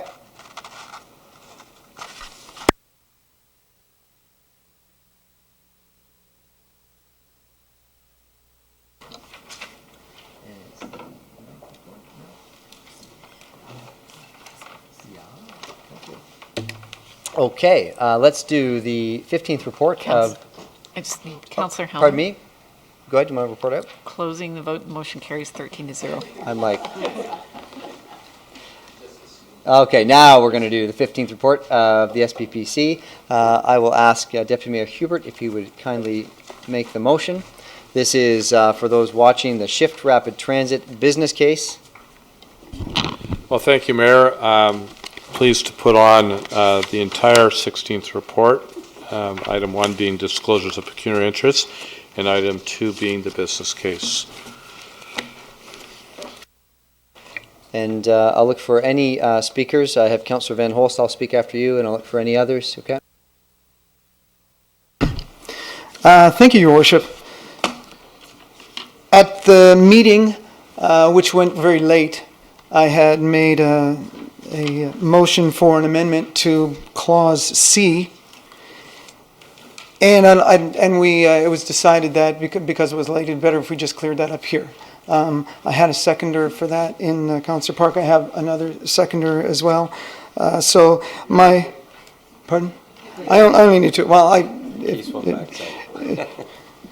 right. Okay. So the motion is to just change one word in Part C, and it's the word future to the word potential. Because as it reads, it looks like it says taking into consideration a future transition to light rail, which seems like definitely we're making a transition to light rail. And what I'd like to have this say is potential transition to light rail, just so that there isn't an expectation that this is going to be the case. So Councillor Morgan suggested if we're going to do BRT, then we should do it well. And I think the way this is worded, it's kind of like announcing the name of your second wife at your first wedding. So it may be the case that we do it. I think it's great that we're designing it in order to accommodate rail if we want to go with that in the future, but we're not necessarily going with that. So that's a decision to be left to a future council. So that's my request, and I say this because I think we fell into a problem with the preferred preliminary option.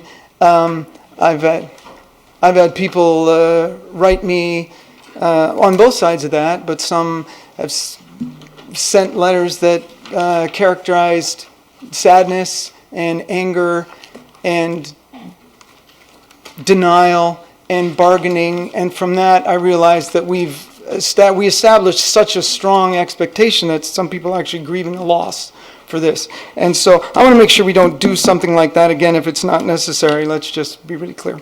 Okay, so there's the motion. Thank you for the motion. It's a simple word change, future to potential. I'll look for a seconder, I believe. Oh, Councillor Usher seconded that. I don't think we need to have extensive debate. We'll just deal with this amendment only on the amendment. Councillor Zafman.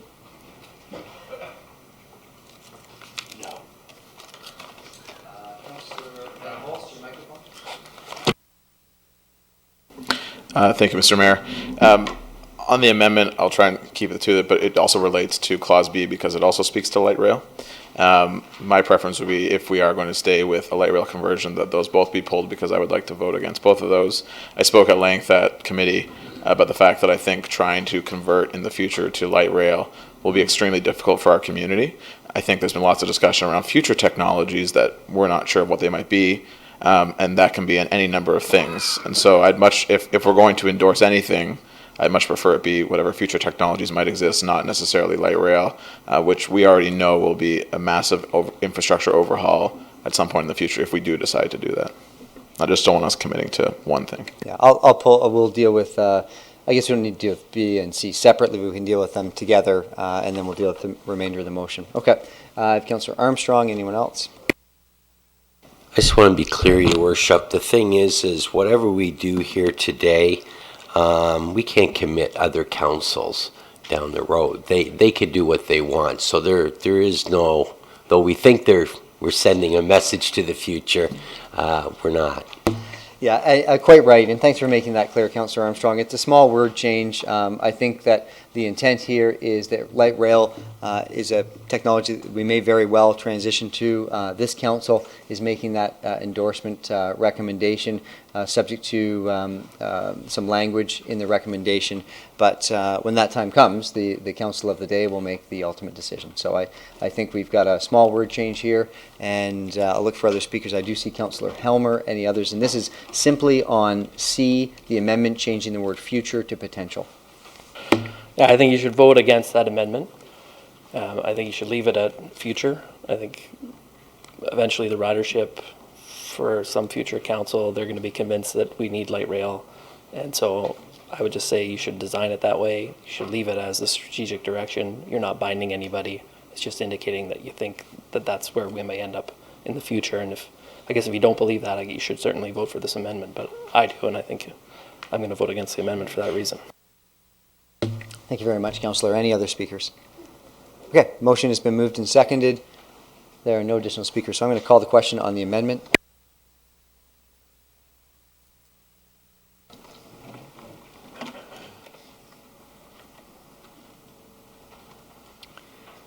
Closing the vote, and the motion carries 10-3.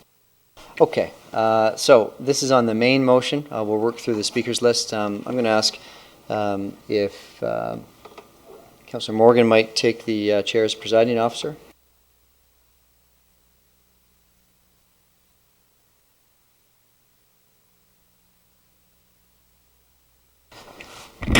I have the mayor.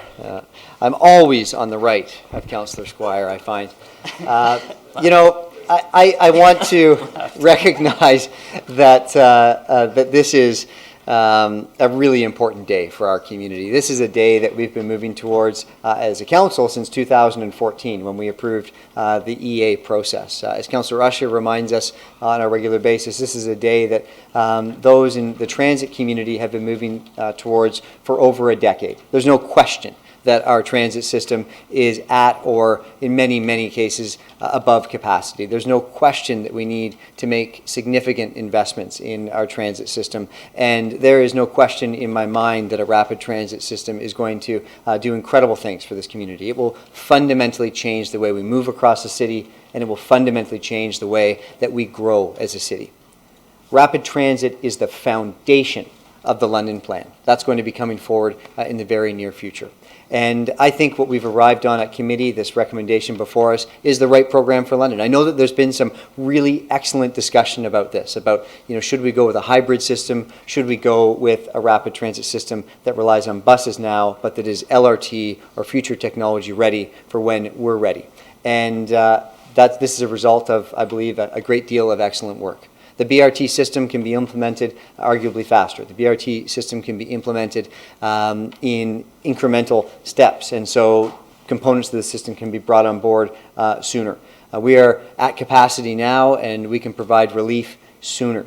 The BRT system will have the same stops. It's going to have the same routes. It's going to have the same speed, and it will be able to pick up more passengers more frequently because of the frequency of the stops as well. The system could very well be, and I expect it to be, electric technology and a next generation of rapid transit. And I think today is quite exciting. I think that today is the culmination of a great deal of work, a great deal of debate. And I want to compliment my council colleagues, if I could, respectfully, that I've heard on the radio, I've heard in the media, very positive comments about a rapid transit system like BRT, even if the councillor didn't support it at committee. And I think that's an excellent message. I think that either program is amazing for London. This one happens to be hundreds of millions of dollars less, and this one happens to be, in my opinion, the right program for London at this time. And this is an important step. The next step here, once this is approved, I'm assuming that we'll follow the committee's recommendation, then we take the next step, which is finalizing those discussions with our funding partners at the federal level, at the provincial level, and then getting shovels in the ground as quickly as possible. So thank you very much for your hard work on this file. It's the single largest investment that we've ever contemplated. It's the single largest investment that we'll ever approve for the City of London. Thank you. Thank you. I have Councillor Squire, Morgan, and Zafin. Thank you very much, Mr. Chair, and through you. I'm standing today, I don't normally stand, but I'm standing today because I'm so excited to be a Londoner. I'm so excited to have lived in this city for 57 of my 57 years and gotten to the point now where London is doing what I think London always needed to do, which is to change and move forward. When I ran, I made it clear that my key impetus for running was to get London to change, to get us to move forward, to get us to do something new. And I'm so thrilled with the decision that we made from every perspective. From the financial perspective, I know this is the best option for London. All one has to do is look at the cost per year of maintaining the infrastructure of a hybrid system, which exceeds that of a bus rail system by $5.6 million per year. So just think about how curtailed our children and our families and those coming after us on councils would be to bear that cost of a system that we're not sure is what London needs right now. You heard from people in the gallery and they said there's so many other things they think are important. Underpasses under railways so we can travel quicker to work. I think Londoners do not want to bear the burden of putting all of their eggs in one basket on one thing. And I think we've reflected that in the decision that we made. I want everybody to be clear, and all the people that spoke, because I've heard this before the vote and after the vote, that maybe we were settling. And I just want everyone to know that as far as I'm concerned, this is the best decision and system for the City of London. If all of the numbers were equal, if it didn't cost us a cent more to do a hybrid system, I still would have supported a BRT system. Every expert that I talk to, and now I'm talking about real experts, I'm talking about people that would qualify as experts, people that have the educational background and the practical background to indeed be experts, have supported a bus rapid transit system. Now I've heard of lots of people, internet experts I call them, who have been free to share their opinions with me. I would just remind everyone that you can find an expert on the internet that will tell you Elvis is still living in Florida in a condominium with John Kennedy. So you gotta listen to the people that know what they're talking about. And those people have told us this is the best system for London. And we are not settling for second best. This is a made in London solution that is the best solution for London. It hurt me, and I admit it, when younger people got up and said they might leave London. What am I going to do about that? Well, the next day I phoned one of the young, got in touch with one of them. We're having coffee next week, and I'm going to try to convince him that he can get involved in London and he can do things to make London a better place. He may be disappointed today, but moving forward, there's something he can contribute to our city. I also heard a lot about millennials. Got in a little bit of trouble over millennials. About young people. What attracts people to the City of London? Let me tell you, there's a lot of things that attract people to the City of London. We heard from the gentleman from the beer co-op. What a fantastic business. I go there once a month. He's created a business making customized brew for people in the City of London. It's absolutely fantastic. He supports light rail. I'm hopeful he'll still let me in his shop next month. I think he will, and we'll move on. Let me just tell you that transit is not the magic bullet. I just want to read you from something that someone sent to me, and it's about light rail in Oregon. And it writes, the idea that transit attracts millennials originated in Portland, which opened its first light rail at about the same time Oregon became the second state to legalize microbrew pubs. 4 more light rail lines later, the share of Portland area commuters taking transit to work has declined from 10% to 8%.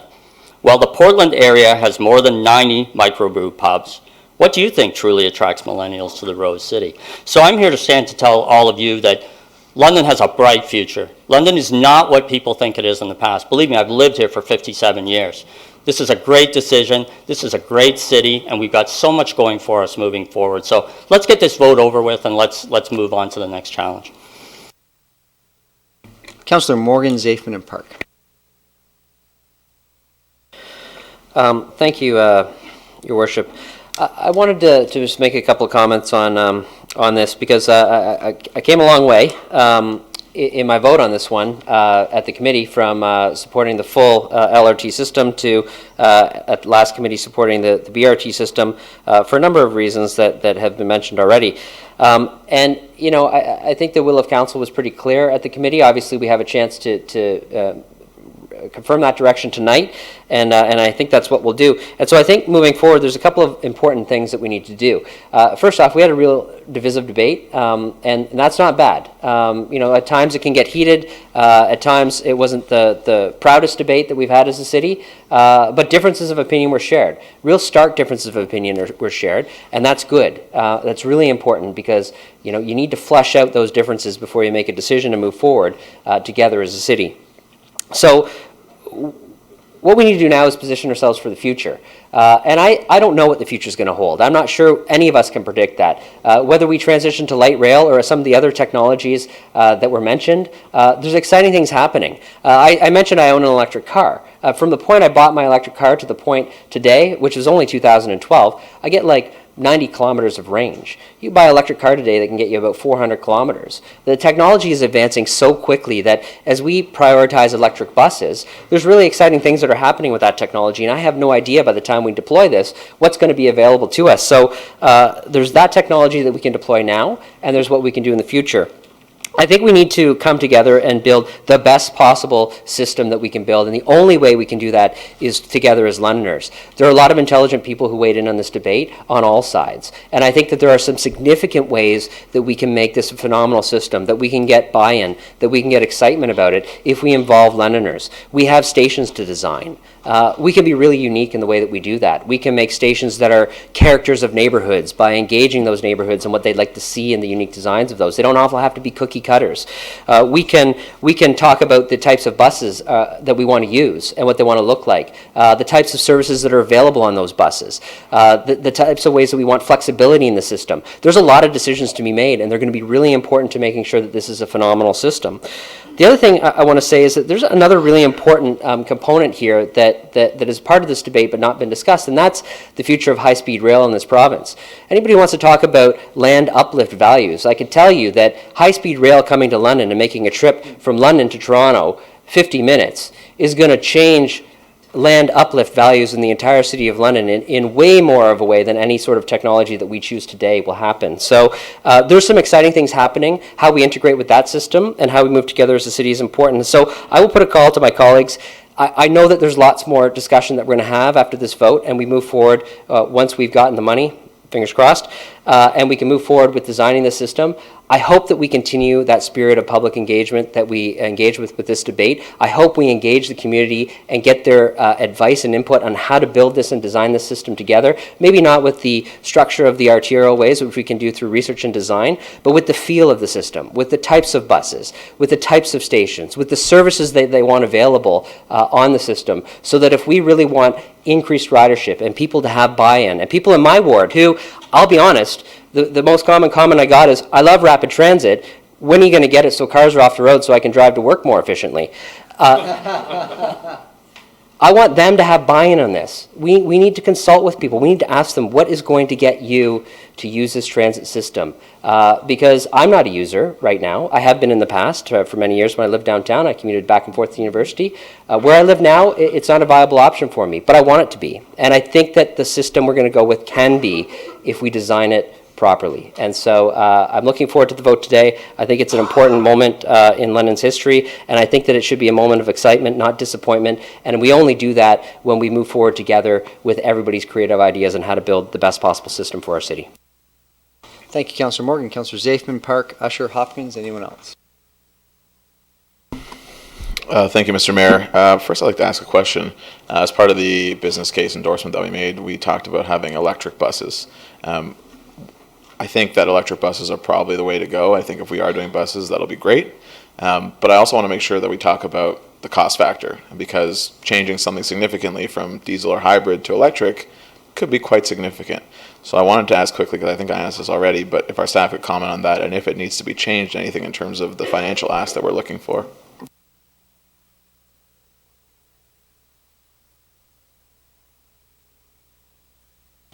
Thank you, Your Worship. I think that at this stage of the game, it is probably wisest to have our consultant speak to this specific issue, if that's permissible.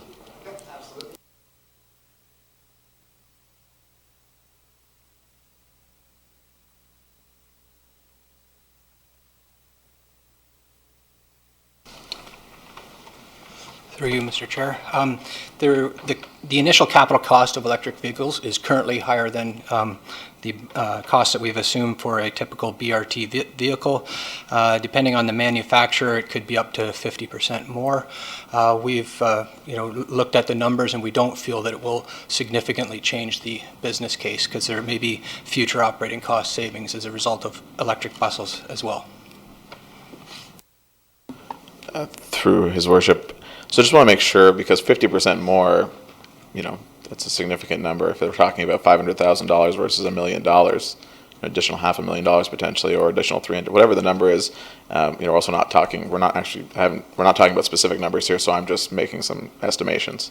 But I want to make sure that in the future, we don't have to go back and say, well, we're going to need some more money because it's going to cost us additional money. So I just want to make sure that what we're doing now is we're making sure that that money, or what we're looking for, is in there, because we're still going and we're still pitching for this money. We're still need to advocate for it. So if we need to advocate for a little bit more, if that's the case, you're saying it doesn't need to be that significant, then we should make sure that we're doing that. If that's, I don't know, if there's an answer there, that'd be great. Yes, we're confident that we can accommodate that. I said 50% because there is a wide range, just like electric cars. There's a lot of different manufacturers coming out with new technologies, and the prices are variable. But I think we can accommodate it within the business case.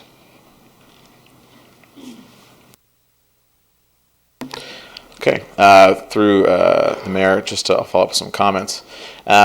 So again, I think, the idea of moving to electric buses, I think, is a very good idea.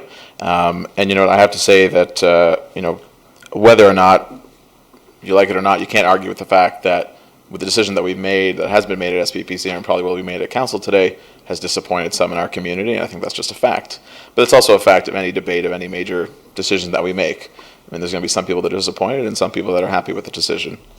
For myself, obviously, I think I was a little disappointed. I think the hybrid model was the best case, and I would argue that there is a good case for it. But, majority has spoken that we're going to move ahead with the BRT. And as I said at committee, the BRT is also a very good model. It's not bad. I think it's very good. And the reason why I'm asking some difficult questions and critical questions about the electric buses is because, we have an opportunity here, and that's what this is. It's an opportunity. And let's make sure that we're making the best of that opportunity possible. So if we need a bit more money in the ask, because obviously it's a smaller amount than what we're looking for already, that can be increased a little bit, then we need to make sure we're doing that, because obviously as we go forward, technology is constantly changing and evolving, and let's make sure we have the best possible here in London. And I think that's really important. To me, I would say hybrid, full LRT, full bus, I'm glad we're in that range, because what I'd be really disappointed in is if we didn't have any of that. And what's really significant here to me is the dedicated lanes. I think that to me is one of the biggest winning pieces we have in this, for moving transit, for moving people in our city, also for the city building factors, development uplift. We really wouldn't have that without these dedicated lanes, and I think that's something really significant. I think that's going forward is going to be really important, and again, I think the bus rapid transit system is going to be great. I think we can do a great job of making it really incredible, and I've been very encouraged by a lot of people in the community who might have been on the same side as me in supporting the hybrid model, that are already saying, I think, similar thoughts to mine, is how can we make this the best system? How can we make this really incredible for our city and our community and really stand out? And that's why I'm going to be supporting it today, because I also think as we go forward, as we move ahead, and I think Councillor Morgan alluded to this, but we're still advocating for this money. We still need to go to other levels of government.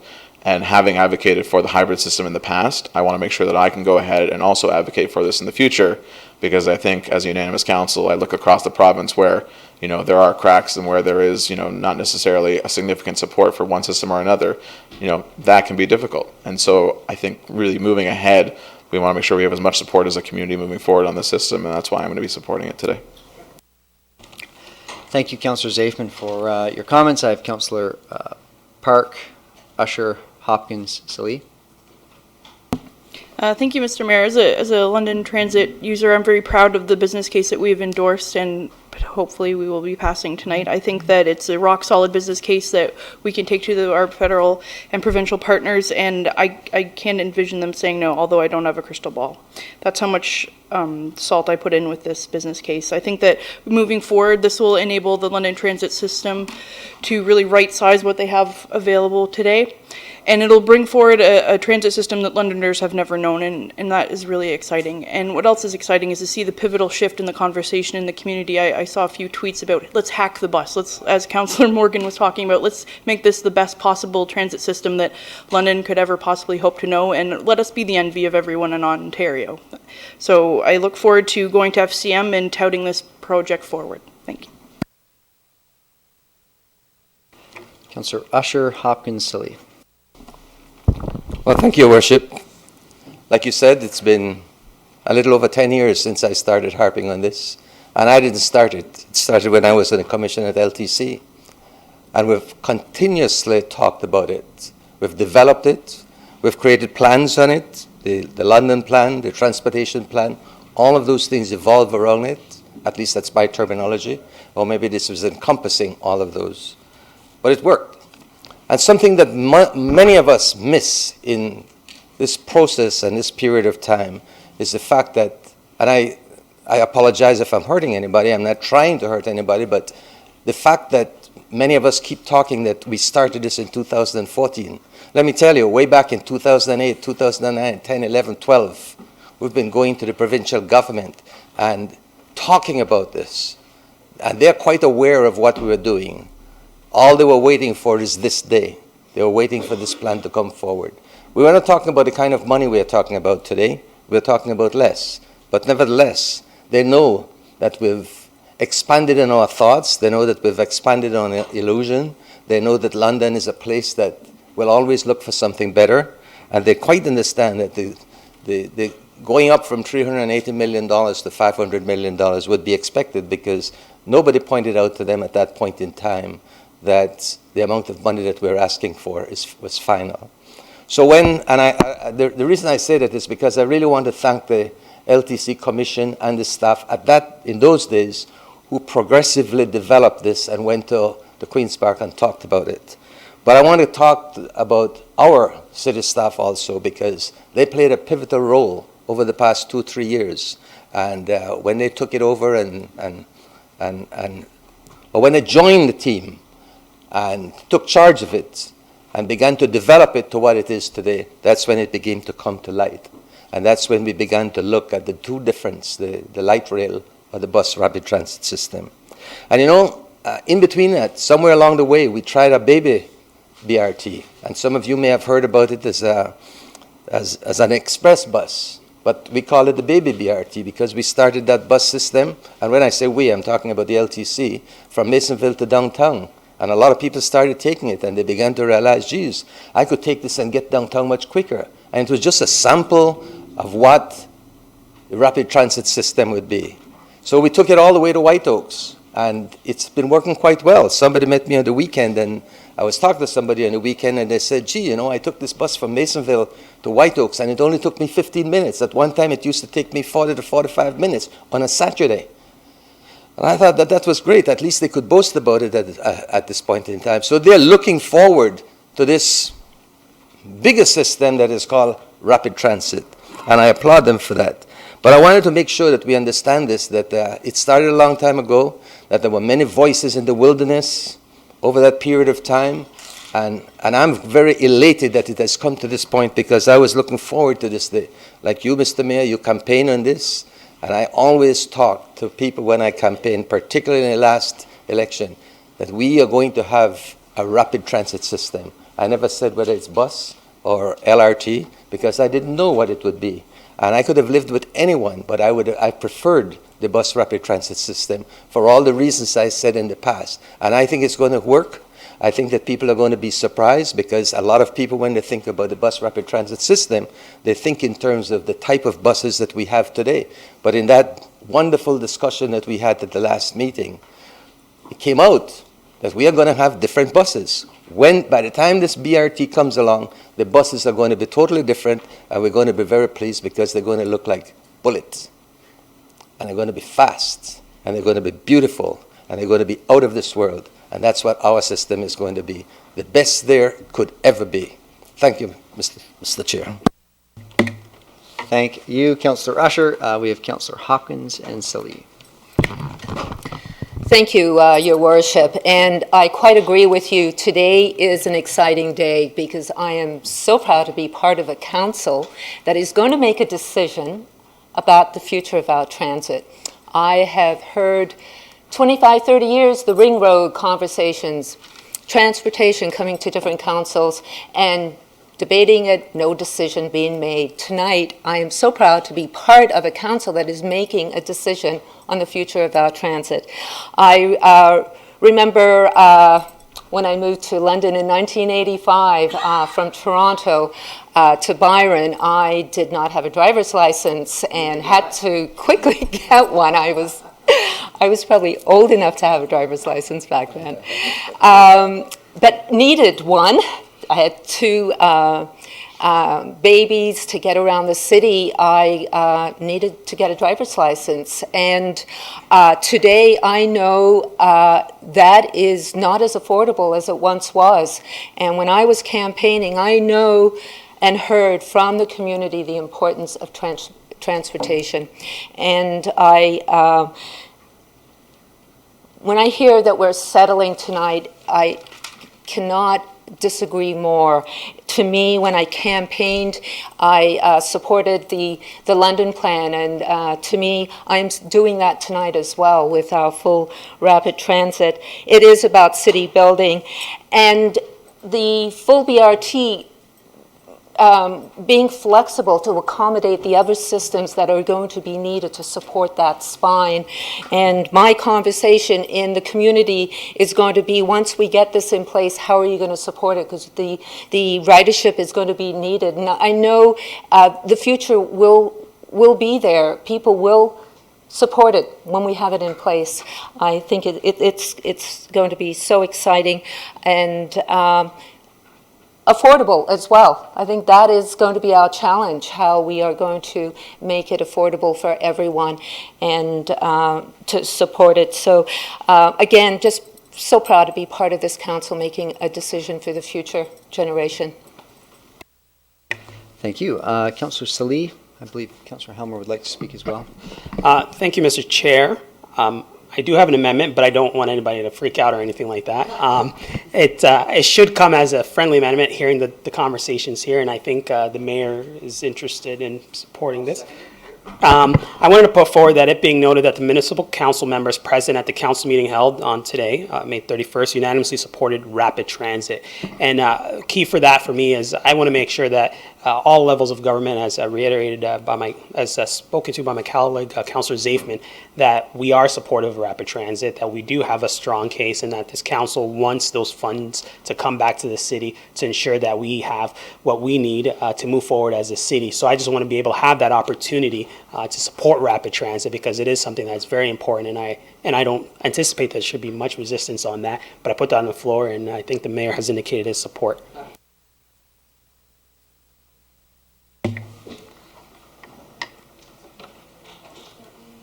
Were you able to capture that amendment? Okay. Great.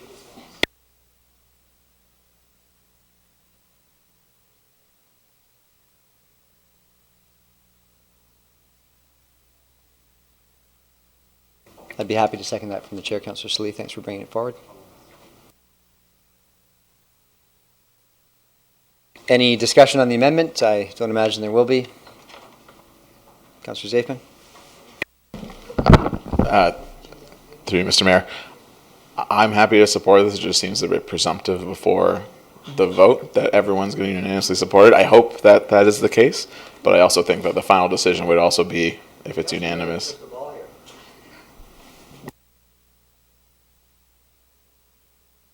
Thank you, Mr. Chair. I think when I checked with the clerks, I think that this was the best process versus doing it after. So And I think also, Councillor, if I could be a little helpful, if someone wants to speak out against this, I'm sure that the councillor who made the motion would amend the motion further. So does anyone want to speak out against this motion? Okay.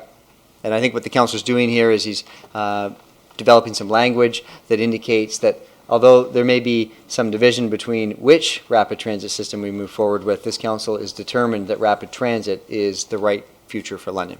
Okay. So there's no further discussion, so I'm going to call the question.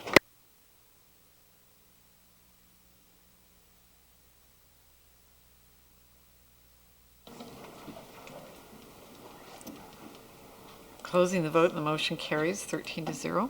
Okay. And I have Councillor Helmer. Well, thanks very much, and I guess I'm not going to be able to convince anybody at this point, I don't think, but I do think it's too bad that we're not trying to get the $1,567 million in benefits that would have come from the hybrid.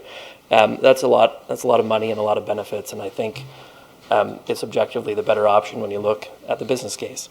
I do acknowledge that the BRT option is very good, and I've said that consistently. It's a very good solution for London, but it's not the best solution in my view.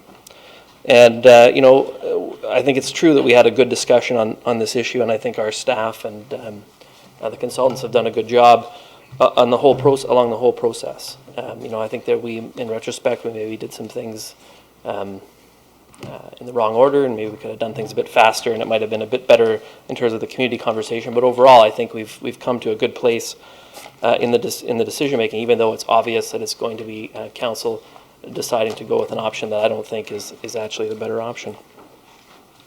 I do want to talk briefly about the benefits and sort of where they're coming from, because I think sometimes in the business case it's hard sometimes to follow how it all falls out. So, the ridership is the key factor. The ridership drives almost everything else. And some of the things in the business case are fixed. You've got your operating costs. It's going to cost you this much money to run buses or trains at a certain frequency. And some of the things are variable, and they depend on ridership. And the reason the hybrid has got greater benefits is primarily because it costs more to build in the first place, and it's generally going to get you to a higher ridership. What that higher ridership means is fewer vehicle kilometers traveled in cars. And over the lifespan of the project, we're talking about a difference of 72 million vehicle kilometers traveled. So you get more vehicle kilometers traveled off the street with the hybrid. That's just the differential. And it drives all those other benefits, the health benefits, the air emissions, all those things fall out from those vehicle kilometers traveled. And I think, where I'm, I guess, a little disappointed that we're going with the BRT option, it's very clear, is that, the risk is really not very big. So, even if we had none of the ridership growth, we still have a very strong case for the investment. Just on the transit user time savings, it's so much of the benefits come from that I wish we were going for the bigger option, the one that delivers more benefits. And that's if everything unfolds the way the business case is projecting. I think, frankly, on the ridership side, that those estimates are a bit low. I think we probably get even higher ridership. And it's very clear to me, and I think this is important, that one of my very first takeaways from reading the business case was, wow, we have such a great business case for two of these options. I think the one for base BRT is not so great. We have such a strong case for both these options that things are looking very good for London in terms of getting funding for rapid transit, regardless of which of these two options to go forward with. But also that we have to do a lot more than just this. Because if you think back to our goal, if we're talking about trying to get to a 20% mode share for transit, neither of these options is going to deliver that on its own, right? We have to do other things. And I think that's one of the takeaways we've got. I'm glad to see the community coming forward to talk about other ways that we can get. I know Councillor Squire's been talking about how can we get some kids to stop taking yellow buses and start taking transit. Those are all those other pieces that we have to do, because these business cases and the analysis for them assume essentially the status quo on all the other fronts, right? That we don't change anything else. And we're going to have to change some of those other things. When I saw this amount of land that we've dedicated to surface parking, for example, in the City of London, it's just astonishing. It's astonishing. And we got to look at those things, parking requirements, the land use pieces, the stuff that's going to come into the London plan, because regardless of which of these options we proceed with, it's going to be making sure that it's part of an overall plan, an overall strategy that drives the kind of mobility that we need in the City of London, the more affordable and better mobility. So I'm certainly going to be voting against this full BRT, because I don't think it's the best option, and I think it's reasonable for people to vote the way they think is appropriate. But once this vote goes through, I'm going to do all I can to make sure that this project is a success. We've got all kinds of work left to do. I would like to suggest, and this is building on what Councillor Zafman mentioned, and I'm not totally sold by the response from our consultant, that we probably need to increase the unit cost for two things in the business case. One of them is the buses, and the reason I say that is that if we're going to do electric buses, we have a sort of 40% contingency for everything in those business cases. Going from an $800,000 bus to a $1.2 million bus, 50%, that's outside the 40% contingency even.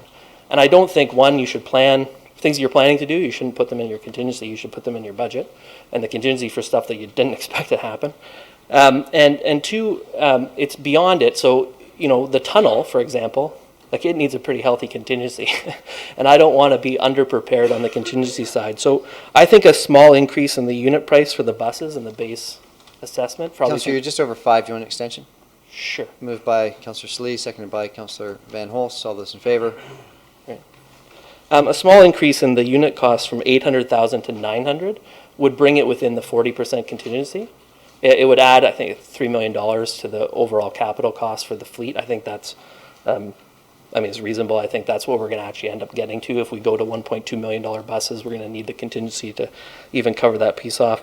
And the other piece that I wanted to talk about was the stations. We spent almost no time talking about it, which is too bad, because it's an important part of the whole program. And in our various tours that we've done around rapid transit projects, I think I've been on almost every rapid transit system in Canada now, is that the difference between $1 million station and a $500,000 station is pretty significant. You know, we saw those Viva BRT stations, and I'm not suggesting we build stations quite that big, or that they would fit or be appropriate in the context, but I'm not sure $500,000 is going to be enough. You know, if you think about what we spend on $500,000 to build a field house in a park or something like that, I'm not sure if $500,000 is enough, and I wonder if we should consider increasing that as well to $600,000, because I'd rather go in with, you know, this is what we think we need to do a really good project, and if we come slightly under that, great.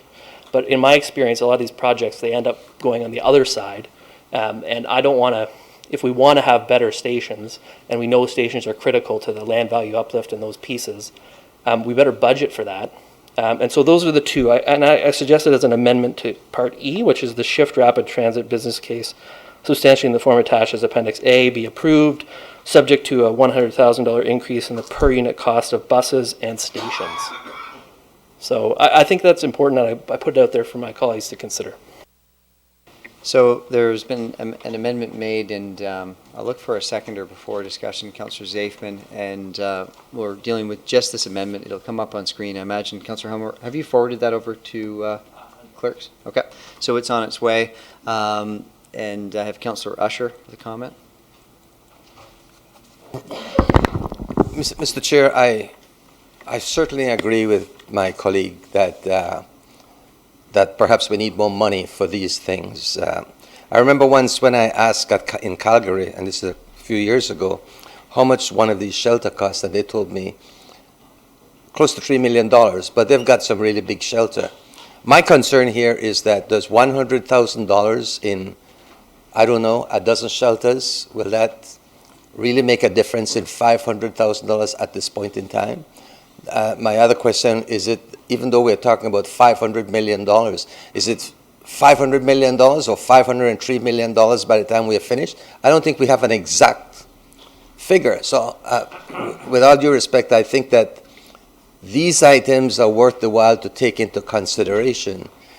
But I don't want to nitpick every little item at this point in time, despite the fact that I fully agree that I don't think we could build a shelter for $500,000 either. But I don't think we could do it for $500,000.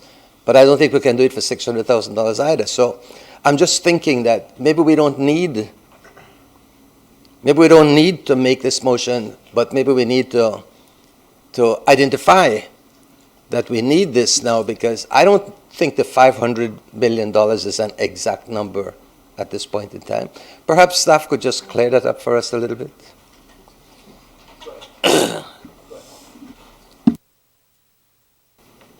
Thank you, Councillor.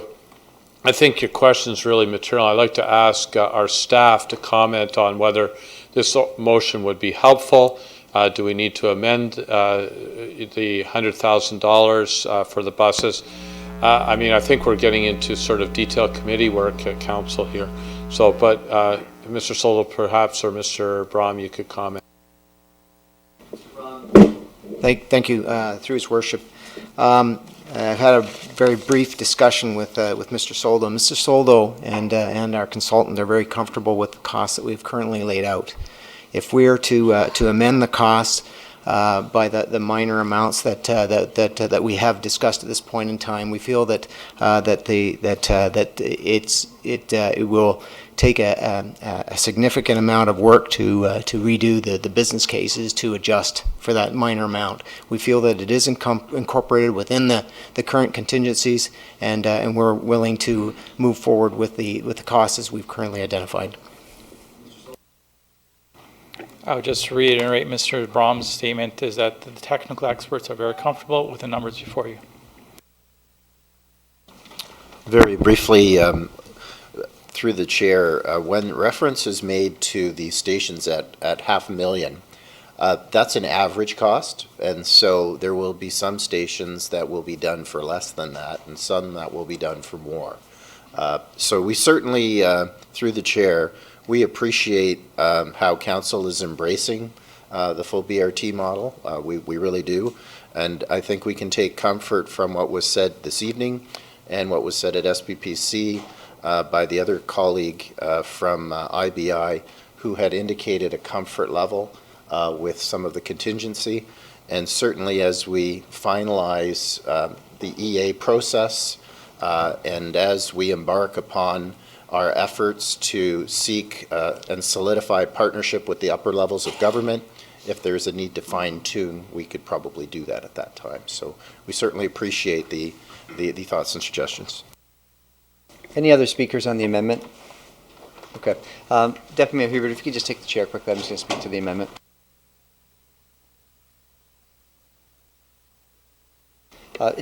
Speaking to the amendment, there have been a lot of really positive comments made by all council members, whether they supported this rapid transit form during SPPC or not. And I think it's exciting, and I think that that unanimous support for rapid transit is a really important message.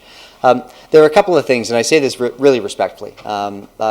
We could have been through a business case sooner. We could have been through a business case a lot sooner, as has been pointed out, had we undertaken a different process. And hindsight is always 20/20, and we are where we are today, which is at a very positive point.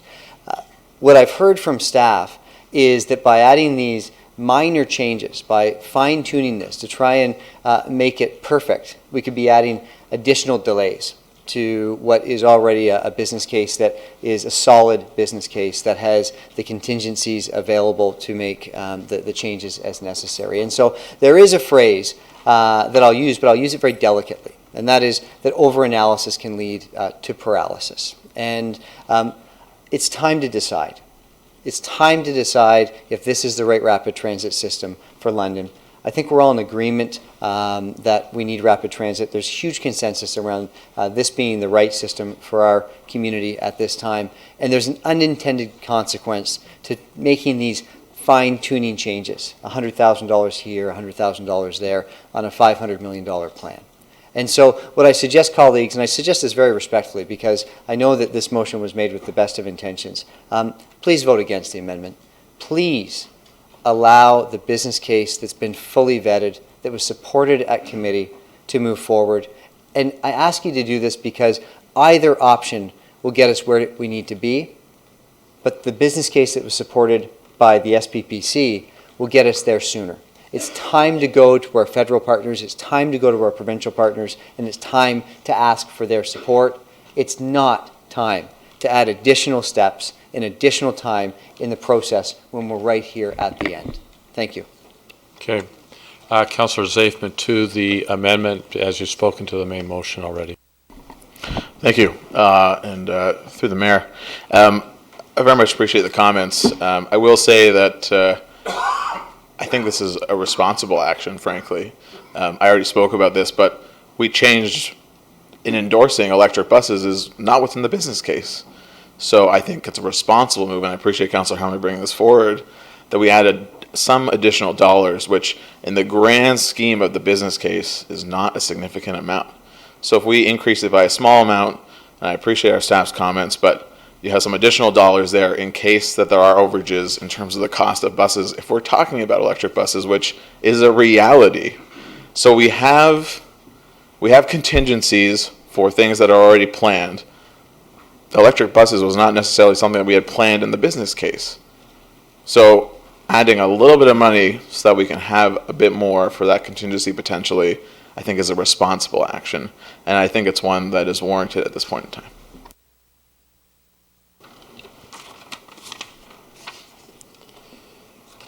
Well, I'm going to sum up on this. Is there, okay, other speakers?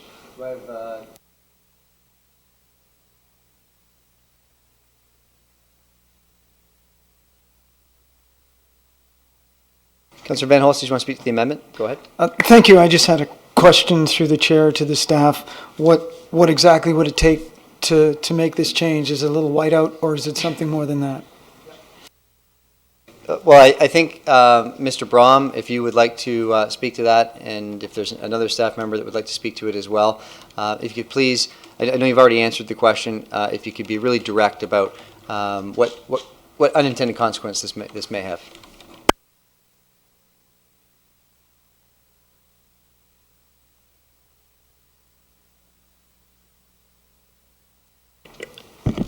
Through His Worship, If we are given new numbers to work with, staff believe that it could be accomplished within 2 to 3 week period. So, in terms of development of the business case, but it is a significant amount of effort. I just want to reiterate that component, but nevertheless, that's the timeline.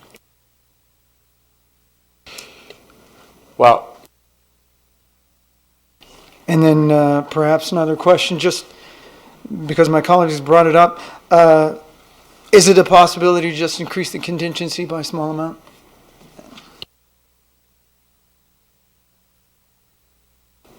Through His Worship, in terms of a change to one specific area or another, the same review needs to be undertaken through the for the business case itself. The numbers have to add up. There's a lot of change that has to be incorporated through that process, but we can make the change to incorporate it within any element, essentially. So, the existing business case has been based on the basis of existing technology. You can change that component of it if we wish, but we're a little bit uncertain as to what specific mode will be available for us to use at the time. So, we can do it anywhere you like. We're more than willing to go ahead and make that change. So if it's council's desire for us to review it with the intent of amendment to incorporate an increase to the stations and an increase to the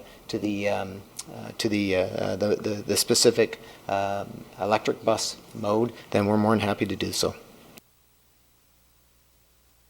Thank you. So I appreciate the clarity from staff. I think maybe the changes aren't that material. I also suspect that the bus rapid transit will be less sensitive to the contingencies. We might be less likely to need them as in a rail. So, Any other speakers to the amendment, Councillor Park? Sure. Thank you, Mr. Mayor. As I said earlier, I'm supportive of the business case that we passed at SPPC, knowing that we have a 40% contingency on all fronts there, and hearing from our technical experts, both internal and external, I'm confident that I'm going to vote against this amendment. okay. Well, interesting amendment. I appreciate the sentiments behind it. I won't be supporting it, and I'll tell you why. First of all, we have a business case. And a business case is based on a model that has a number of factors to it. When you start to change those factors, now you have to really modify the business case.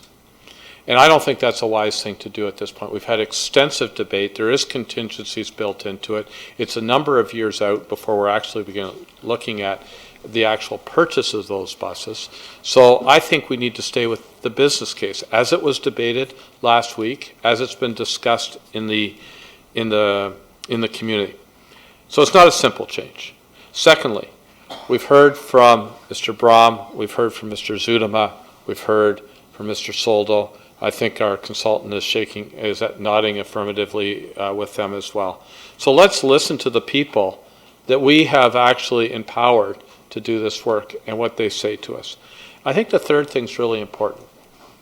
A number of you are headed to FCM this week. I want this council to send in the hands of every single one that is going to FCM that business case. And I don't care who you talk to out there. I don't care what stripe they wear politically. I don't care what city they come from. I want you to say, here's our business case. We're really proud of this business case, and we want your support. And actually, we want the support of our colleagues in Hamilton, and Toronto, and Kitchener, and wherever else, because you know what? It's part of Ontario and Canada going forward. And as all of us have good transit systems, as all of us receive money from the federal and provincial government, we together, and Councillor Zafman, you're a big fan of regional growth, we together are better. So I think tonight is the night that we decide this package. And we send our colleagues to FCM in Winnipeg this week, the mayor to FCM this week, advocating on that with a solid commitment from this council. So I would urge folks, as well as I understand Councillor Helmer's good intents here, I would urge you to not support this amendment. I'm summing up, Councillor. Jeez. Councillor Morgan. Sorry, sometimes you say interesting things, and if someone hasn't spoken, they can certainly stick up their hand and speak. That's the rights of a member of council, so I'm going to take my opportunity to say a couple words on this, because it's an important vote. I'm not going to be supporting the amendment, not because I don't think that Councillor Zaprin is right. We did make a change. There are consequences to that. We certainly could amend the business case, but the staff has said they're comfortable with the numbers. I also think that there's a number of things in flux here, and I want council to realize the consequence of not supporting this. We made a change. We're going to have a couple of options here. One, it's going to work within the structure of the business case. There's lots of variables there. We may be on the hook, not just for this, for some more money, but on a number of other things. The whole budget is an estimate, so it depends on how much we're going to be able to draw from development charges. So, if we have to put in a little bit extra money on this, debt finance it down the road, it's fine with me. As well, the switch to electric buses, I appreciate that our staff is probably going to go out and seek whether there's some opportunities for funding on that component alone. There's lots of green energy grants out there. I have no idea what's appropriate. I don't know the consequences of this, but I think there may be both costs and positive benefits on this that we could go out and seek opportunities for. So I'm not going to support this at the time, but I'm very prepared to defend this and the consequences of it, and I hope that the staff goes out and seeks other opportunities that making such a green decision might have from other funding perspectives. Thank you, Councillor. With that, I have, the mover of the amendment will allow an opportunity to sum up, recognizing that I think you spoke for about 8 minutes previously. Yes, I certainly appreciate my colleagues' indulgence on such an important and city-changing initiative. On the amendment specifically, I'm getting the sense that people don't want to support it, and that's too bad. I think the premise underlying the fact that a draft business case covering off hundreds of millions of dollars was going to go through without any changes at all from council is kind of weird. I know somebody found a mistake in the business case. There's a couple of typos in the business case. These are small little things, but we have to look at it, right? We've got to analyze it. We've got to say, are all these assumptions in here right? Is this going to be a good estimate? Of course, our experts and our staff are going to put forward what they think around these costs. The decision about how much money to spend on the stations, this is a really important decision. Has anybody seen an example of a station that costs $500,000? No. We've seen a bunch of different stations go up, and we haven't even really compared them. It's a really important part. There's 30-something stations, right? So this is not an insignificant amount of money. The total of what I'm suggesting we change here would be about $6.3 million on the whole thing, right? You have $100,000 for 30 buses. You'd have $100,000 for 33 stations or whatever there are. I just counted them up quickly. That's not insignificant. It's about 1 and a bit % of the whole project. I have a really hard time believing it's 2 to 3 weeks worth of work. These are two variables in a pretty complicated spreadsheet that spits out a whole bunch of numbers. Those numbers need to be changed all throughout the business case, which is about 90 pages. I can't imagine that these really talented people are really going to need 2 to 3 weeks to do that. And I think really it's just two small things that we're changing a little bit. I'll give you a sense. Those buses, those electric buses, some of those really cool buses we saw up on the screen, they may cost $1.2 million, not $800,000, $1.2 million. I'm just saying take it up to 900 so you're within the actual contingency to get to the 1.2 million. The stations, if we were to have them be charging electric, I think it's something like $1.5 million just for the station charging stuff you need, on top of the $500,000 for the station. That's $2 million station instead of $500,000 station. So these are not insignificant risks when we talk about if we're going to have them be electric. If you're not going to have on-station charging, you need to bring them back in to the facility to charge them, and you need more buses out on the fleet to fill in for the capacity. So I'm just saying that I think these estimates are a little bit low and that they should be adjusted a bit higher. If we ask for $506 million as the overall thing, the overall business case is going to be the same. It's still got all the same benefit cost ratios, everything. This is not a big number in the grand scheme. We can still advocate for this full BRT option even when we go to FCM, even with the small changes not being adjusted so far. And if we don't ask for $506 million, we certainly won't get that money from the provincial and federal government.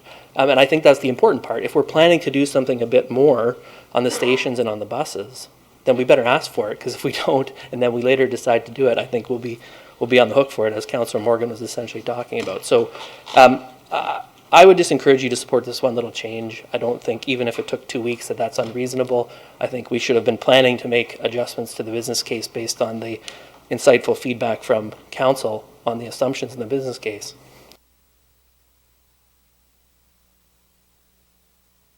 I have no additional speakers, so on the amendment, we'll call the question. We are voting.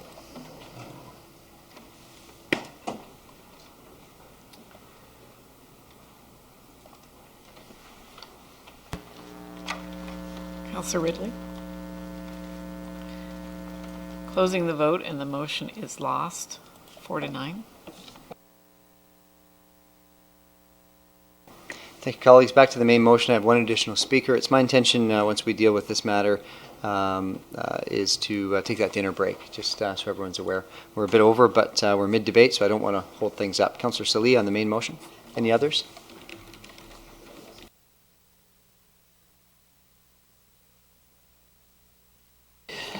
Thank you, Mr. Chair. I just kind of want to reiterate my position. I won't be supporting what's in front of me. I am always going to be supportive of rapid transit and those investments, and that's why I put that amendment. Got to see that was supported unanimously. I won't take up too much time because I recognize I said everything that I could possibly say to my colleagues, but I remain optimistic till the very, very end. And this is just the last chance for everyone aboard the LRT train. So ticket may be high, but it's worth the journey. So I hope we can all jump on board and shoot this down, and then we'll put a subsequent motion if that happens. Thank you. You'll be 40 when it's in. You'll be 40 years old when it's in. I just had that image. Okay, thanks for your comments. And I have Councillor Van Holst. Any additional speakers? Thank you, Your Worship. Through you. I guess I suspected this debate would be a little contentious when our Shift Rapid Transit meeting was the same night as the opening of the Marvel Civil War movie. But I think we got through it pretty well.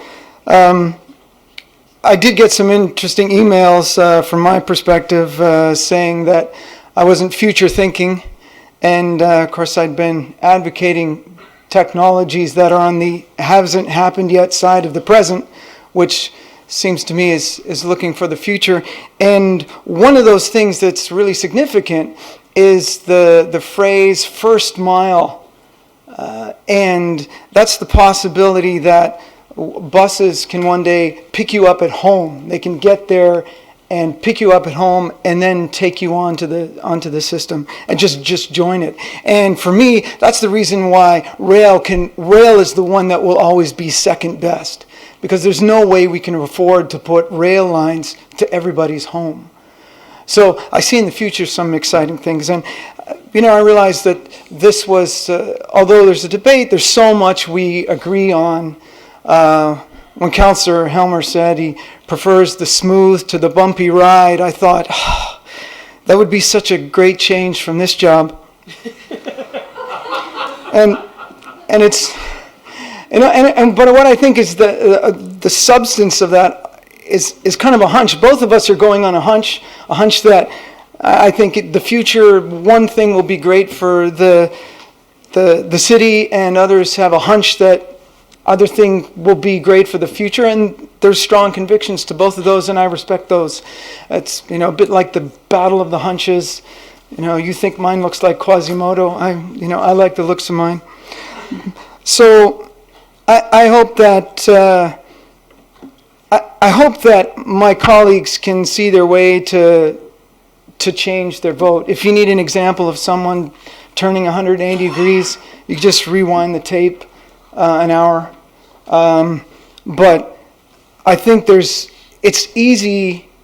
I think it will be easy for us to make this a really exciting technology, a really exciting move for London, and it will give us the chance to be the best. Right? This will give us the flexibility, the nimbleness to do something different. And that's what I hope London will be, someplace that's different and someplace that's exciting. And that's why our young people will go, I want to be in London, because they've done something different and creative, and they could see what was coming in the future. So that's my hope. Either way, I also want to say It's great to see Councillor Zafman back here and contributing as strongly as he always has. I hope that those of you going to the FCM will take this and really make a big push with it. So thank you very much. Okay, I think we've been through the speakers list. I'll look to Deputy Mayor Hubert to sum up. Summing up is the prize you get for standing here for over an hour. So thank you, colleagues. I think this has been, once again, an outstanding discussion. And I have a reflection that I share very warmly, I guess. And I think one of the things that we look at, and I think we'll all look at on our times on council, is when we made momentous decisions. And I remember a very unknown but not so momentous decision, but actually has become a momentous decision. Councillor Usher, you were there. It was a group that was called the LTC Long-Term Working Group, and our now General Manager of LTC remembers this meeting. And I remember our Director of Roads of the day coming forward, and they started talking about master plans. And I was relatively new. This was 2008. I've been on council for 2 years, and suddenly dawned on me that we had a pedestrian master plan, a roads master plan, a bike master plan, an LTC master plan, and I went, this is just crazy. And we actually stopped, and at that meeting, chaired by, I remember Branscombe was there, Usher was there, Winninger, Beckler, Caranci were there. There was a motion moved that we would develop an integrated transportation master plan for the City of London, which had never existed. That then became the Transportation Master Plan, Smart Moves, which then led to SHIFT. That was 2008.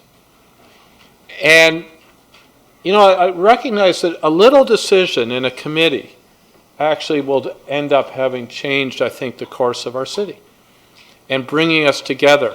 And it has obviously fed into the London plan and had much impact in that respect.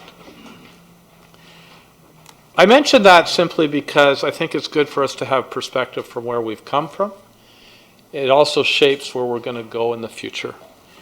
Council, as I've listened to us talk last week and this week, there's something that's really clear, and I mentioned it last week.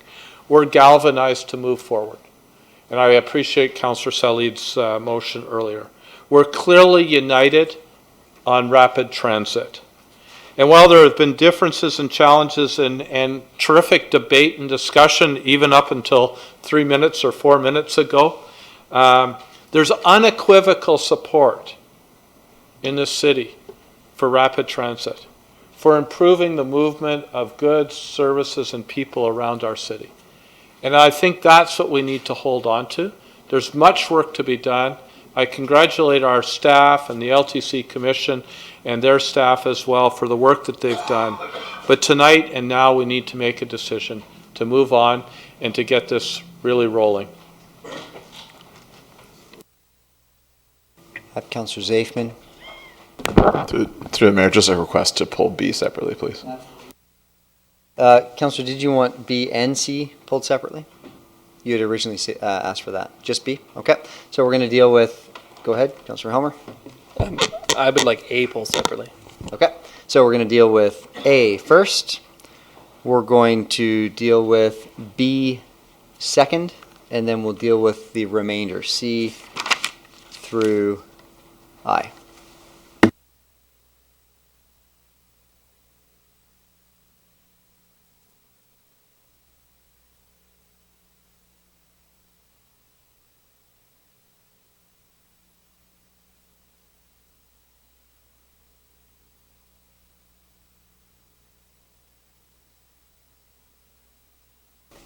Moved and seconded. Let's call the question.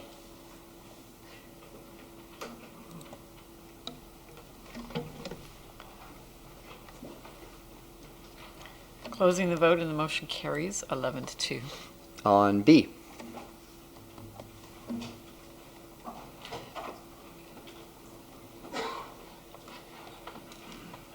On B, Councillor, you've already spoken to B. Do you have a question? You've spoken to the main motion, and we're just calling things separately. Do you have a question for clarification? I guess I don't. I had hoped to speak more last time at the meeting on this one, but it was late. I Okay. thought we were going to speak to this one Okay, well, separately. we've sort of worked our way now through to the vote, and I think it's time to call the question on B.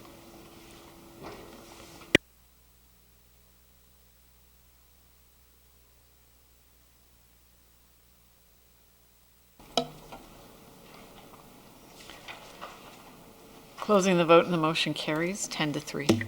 And on the remainder, this is C through I.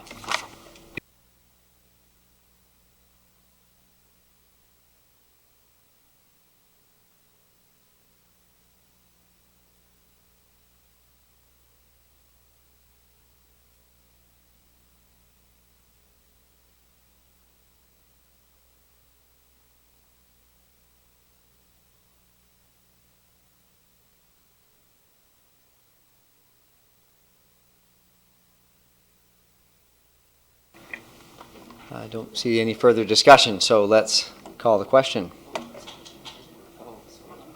We are voting.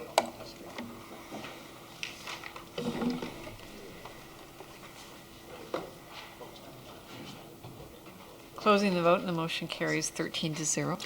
Well, thanks, colleagues. Thanks very much. It brings us to the end of that report. We've made a significant decision, and what I'd like to do, we're about 45 minutes past our dinner break. I did that to make sure we could have the debate on this significant decision together. And what I'd like to do now is take a dinner break until 8 p.m. Can we call a question on one, because she only put up the remaining. Okay, and just we have to do one small matter here. We need to call the question on 1, which was the disclosure of pecuniary interest on that report. So that'll be up in a moment.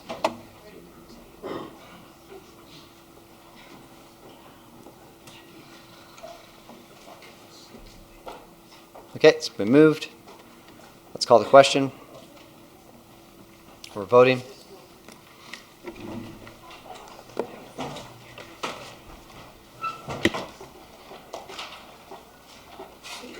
Closing the vote and the motion carries 13-0. So, motion to recess for dinner until 8 p.m. moved by Councillor Salee, seconded by Councillor Armstrong. Any discussion? All those in favor? We'll see you at 8 o'clock. Thanks so much, everybody, for that debate.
Mix things up a little bit. We always finish with audit, and it's a bit of a letdown. So why don't we lead with audit, and we'll go to planning after that.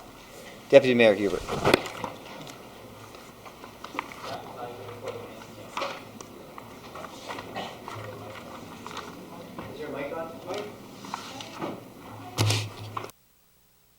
There you go.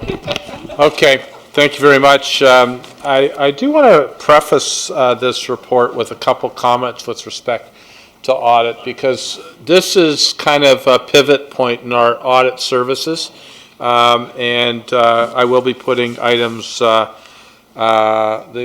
1, 2, and 3 onto the floor, because these are the RFPs that will be going out, or preparing for the RFPs that will be going out for audit services for the next period of time. And in the report that you received, and if you'll just indulge me, Mr. Mayor, there's a review of audit services and kind of the history of audit. I think it provides a very helpful context, and I want to acknowledge the work of Annalise Barbone, particularly our Deputy Treasurer, and Mr. Hayward's staff on this report. And it outlines that in 2010, Council of the Day selected it to go to an external internal audit model to provide a low-cost a resource to council with high degree of flexibility, high degree of control for council, and access to expertise that we didn't have internally in the corporation.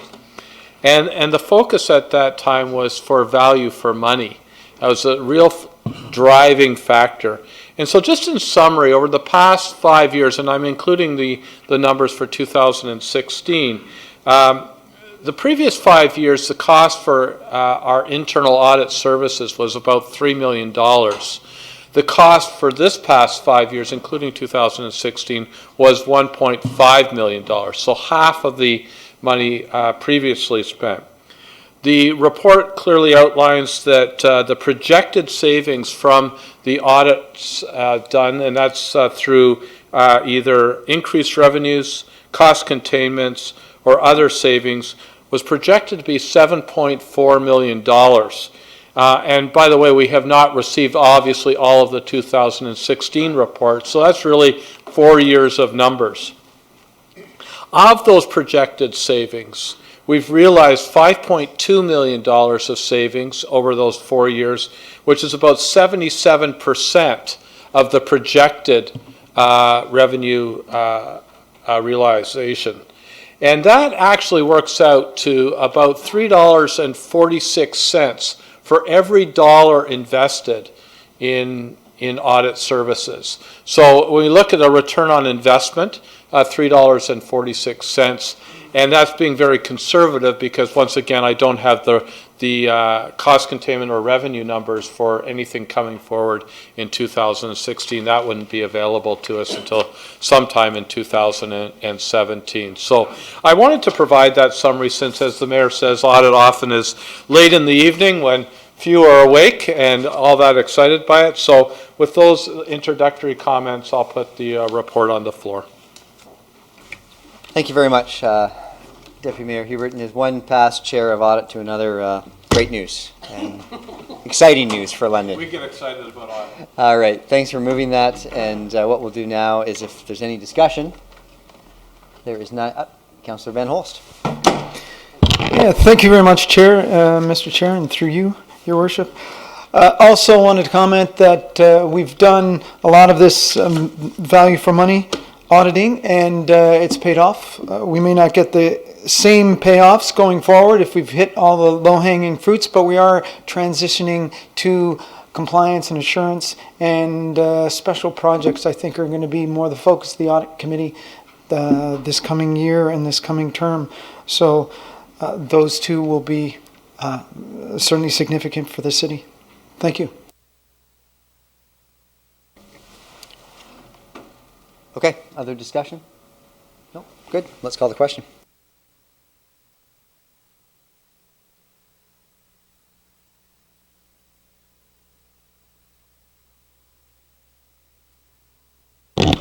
Closing the vote, the motion carries 12-0. And let's go to planning. Councillor Scott, go ahead. We've got Councillor Morgan wants to get in on the inside here. Over to you, and then we'll do planning after that, or do you want to speak to the planning report? Do you want me to stand, Councillor Morgan? We can only have one microphone at a time. Just trying to silence Sure. him. So stand with you. I want to make a comment on the planning report, and I'll recognize that I'm technically commenting on everything except item 10, which I have a conflict. But the planning report was put on our desks today, and it was a meeting that was held yesterday. And although we've done this in the past with SPPC, where all of us are there, and then we debate something on a Monday, we pass it on a Tuesday. And in the odd case, we may do it with a 1 or 2 item special agenda, say with Corporate Services Committee, even before a council meeting, where there's time to digest it. This is a full planning committee report, and lots of times there are things that come up between the time that something goes to planning committee or other council or other meetings and council. We did it today with one change to the CAPS committee. We've done it with planning a number of times. And I think by having this back to back, we're not allowing for proper digestion of the items that planning committee passed and debated. I do realize that there are some very specific items in here. I spoke with Mr. Fleming about the urgency of some of them that have statutory requirements, which I understand is probably the reason why it was rushed onto this agenda. But my preference would be for us to only consider those items that are absolutely essential, and if there's no negative consequences, allow a proper cycle to occur for a full standing committee report so that the public can weigh in on the decisions of that committee and suggest improvements, which happen sometimes and don't happen others. Again, I have a conflict on one item, so I'm really speaking to the report in general, and I just wanted council to consider that. I'm not sure procedurally what I would need to do because I would be in the awkward spot of not being able to talk about the whole report. So I wanted to raise it for my colleagues' consideration. And if there's an explanation of the rationale on what is absolutely necessary or why this report is coming back to back, in talking with the clerks, this is not a normal course of action, so I'd love to get some information. Okay, let's get some information, and then we'll choose some direction from there. Mr. Fleming. Thank you, Your Worship. Items number 11 and 12 relate to 2 heritage demolition applications. There is a statutory timeline associated with those, and they should be dealt with by council tonight. That's 11 and 12. And 4, 5, and 6 are items that Mr. Grayway has indicated in development services have some time sensitivity associated with them relating to some pressing development matters. So we would suggest if you are to refer the balance of the agenda to the next council meeting, there wouldn't be a significant issue from our perspective if 4, 5, 6, 11, and 12 went forward tonight. And I'd add 1 as well. 1 is the pecuniary interest that were declared. So it sounds like if we dealt with 1, 4, 5, 6, 11, 12, and we defer the remainder for the next council meeting. Okay. Councillor Helmer.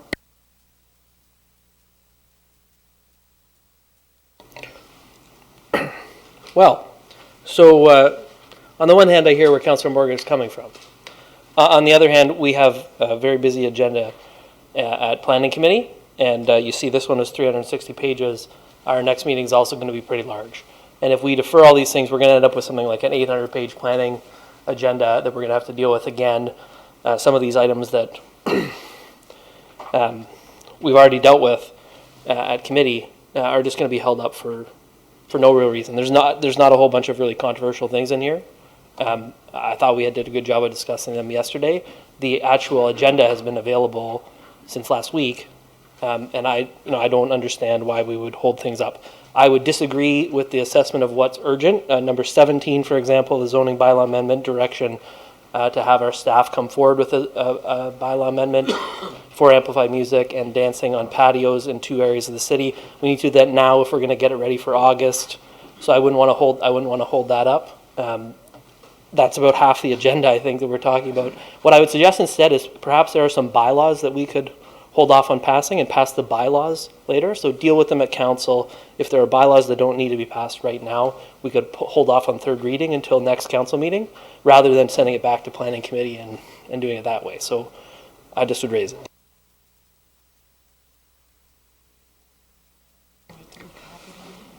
Well, a suggestion, that was a friendly suggestion to keep the debate going. It's not a recommendation that you're making or a motion that you're making at this time.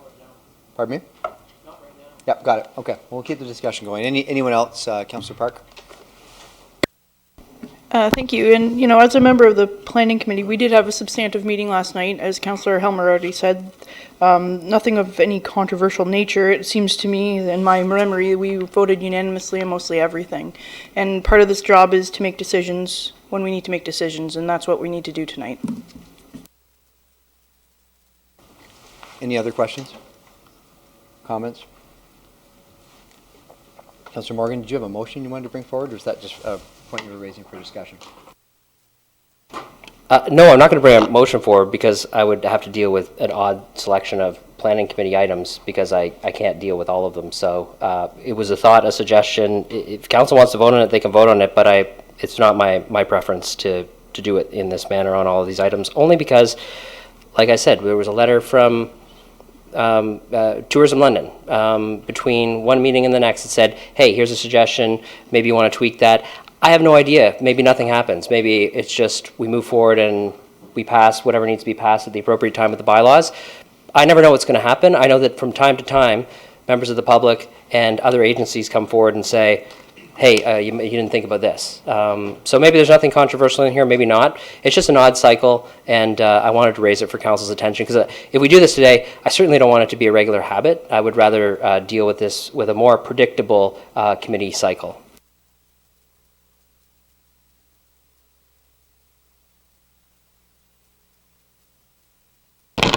Just a question through you to the staff. Do we have any more of these odd cycle events coming up that we might be able to avoid?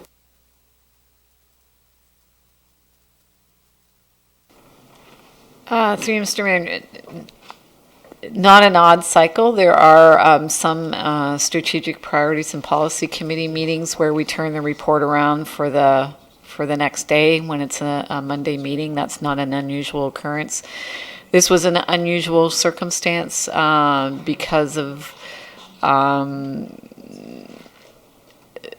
some difficulty in getting some advertisements out, causing an odd cycle. So this is unusual, and I can tell you from Heather Lazinski and myself's point of view, who had to turn this report around this morning after a 10 o'clock meeting last night, it won't be happening again as far as I'm concerned. Okay, good. I think we've got our information. Councillor Rusher? And, you know, I don't want to point out, actually, at this point, folks, is that Councillor Morgan rose. I wasn't sure why he was rising. The chair hasn't even brought this forward. And so we're now debating a point where there's no motion and it hasn't been seconded. And so I think what I'd like to do is just move things along. If you want to make a motion to defer this, go ahead. But otherwise, I'm going to hand things over to the chair, and let's just get things moving. Okay. So I didn't want to make a motion. I just want to say that I respect what my colleagues are saying, because I think that this shouldn't be happening, but and I also respect what staff is going through. So let's just try to cooperate with this so that we have the time in between. Sounds good. It sounds like an anomaly, and thanks, Councillor Morgan, for raising it. Let's move forward with the agenda. Thank you very much. I know that we're pulling item number 10 because there's a conflict. I don't know if there's any other items to be pulled. Councillor Van Holst, you look... All right. Well, why don't I move the balance and then you can make comments, if that's okay with you. Yes, absolutely. All right. I should point out we adjourned in the middle to go to celebrate the Knights and came back. That's how efficient we are. It still got done by a reasonable hour. How did they do this year? I had no idea.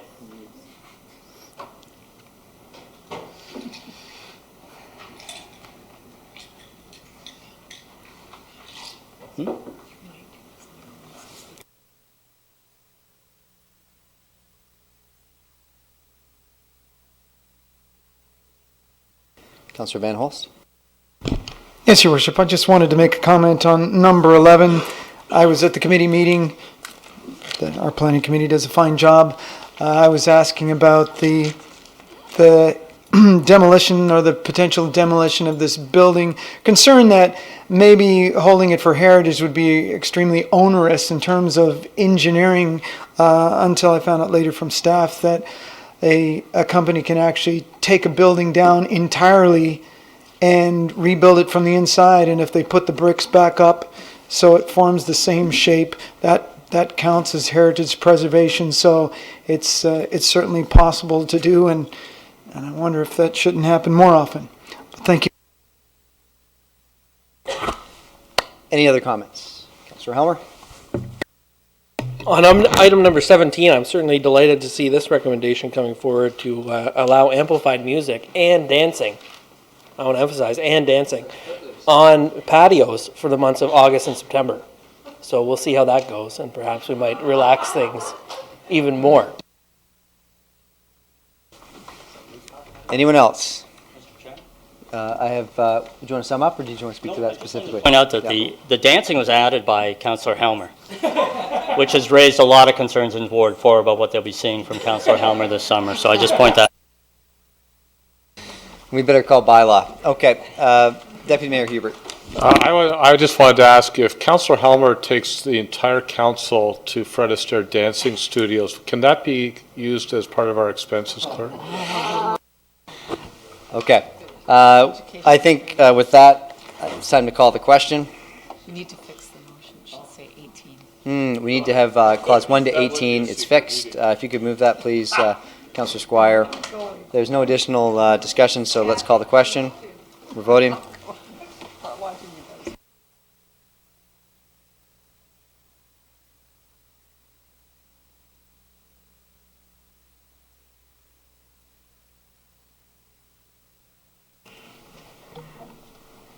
Closing the vote, and the motion carries 12-0.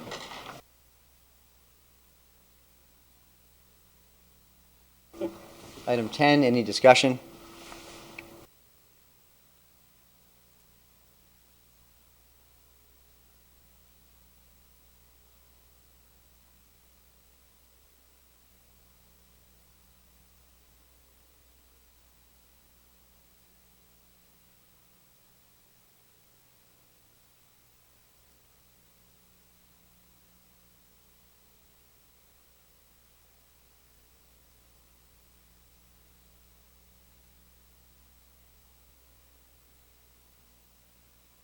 Okay, thank you. It's been moved. Any discussion?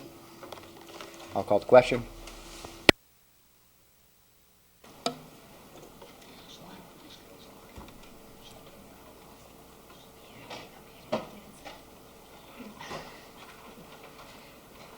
Closing the vote, and the motion carries 11-0. Thank you very much. 13th report of the Committee of the Whole. Deputy Mayor Hubert, would you mind moving that? I'll move the report that was with progress on three matters that were subject to solicitor-client privilege. They'll come up on screen in a moment.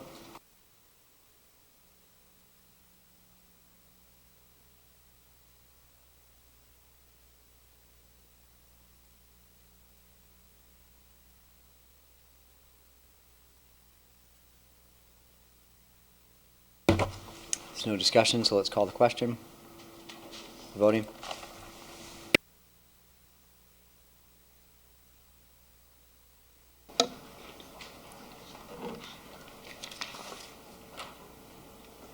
Councillor Usher. Closing the vote, and the motion carries 12-0. Moving on, deferred matters, there are none. Inquiries, I believe there was a question.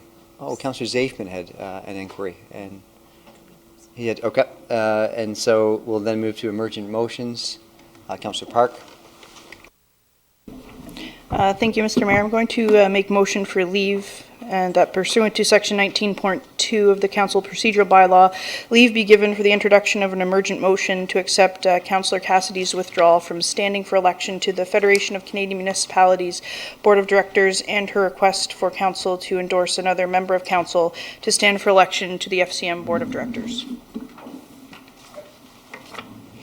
So this is a motion for leave. It'll be up on screen momentarily.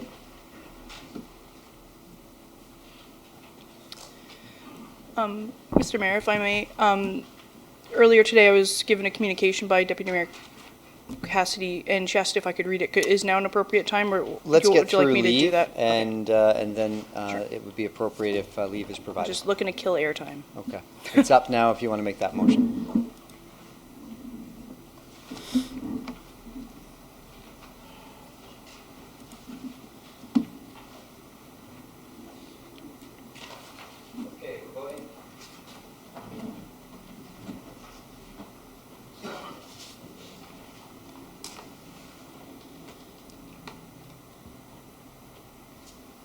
Go ahead, Councillor Park.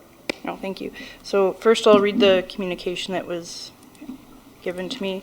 Dear colleagues, it is One with- moment, pardon me. sorry, we haven't reported out on that vote. Oh. Councillor Usher? Yeah.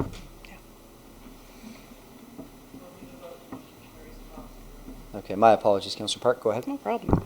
Dear colleagues, it is with sadness that I advise you of my decision to resign my committee position at FCM and withdraw my name from the London City Council nominee for the FCM Board of Directors. Unfortunately, due to personal circumstances, I am no longer able to devote the time and energy which are required to hold these positions and to represent London in the very best of my ability. Representation at FCM is extremely important and beneficial to the City of London, and the time requirements of board commitments can be onerous. I would like to thank you for the trust you showed in me in nominating me to run for election to the FCM board, but more importantly, I would like to apologize for the suddenness of my decision. Whichever of you decides to put your name forward in order to represent London at FCM, I wish you the very best luck on your election and safe travels as you head to Winnipeg later this week. Sincerely, Maureen Cassidy.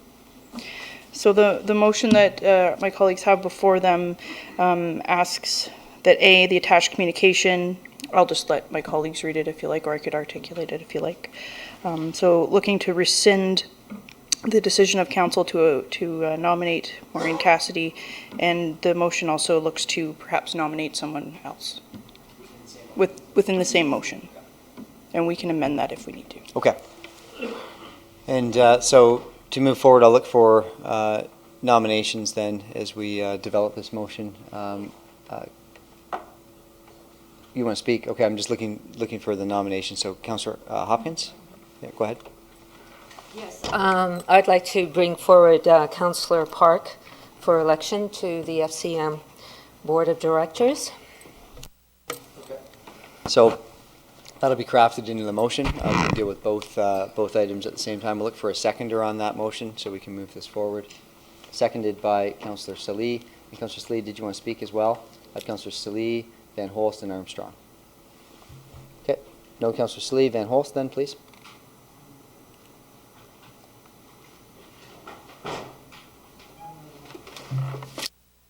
Well, there it is. I was going to nominate Councillor Usher. Okay. And let me just ask Councillor Usher if he'd like his name to stand for nomination. No, Your Worship. Okay. Okay. And Councillor Armstrong. Nope. Okay. Well, I'll be brief. Sorry that the resignations come forward, but we are where we are. It's just that, is there timelines here that we have to have somebody tonight? Because we're just hearing this now. Some of us might want to reflect on this, and put our names forward. But I mean, it's just something that's thrown. Yeah, the way the timeline. And it looks like, yeah, I know, the timing. The way the timeline works is that the AGM is this weekend. And so that's kind of unfortunate situation that, when people are making serious commitments like this, they like to reflect on it a bit. Because, doing things in haste, then sometimes you decide afterwards that maybe it's not such a good idea. But it's unfortunate we're in this situation. I'll support Councillor Park, because I think she'll do a good job there. I'll leave it at that. And Councillor Park, I assumed that you were willing to allow your name to stand, but I should ask you. Sure, I'd love that. Okay, thank you. Any other discussion? Okay, with that, I'll call the question. I'll ask for a motion, pardon me, on screen.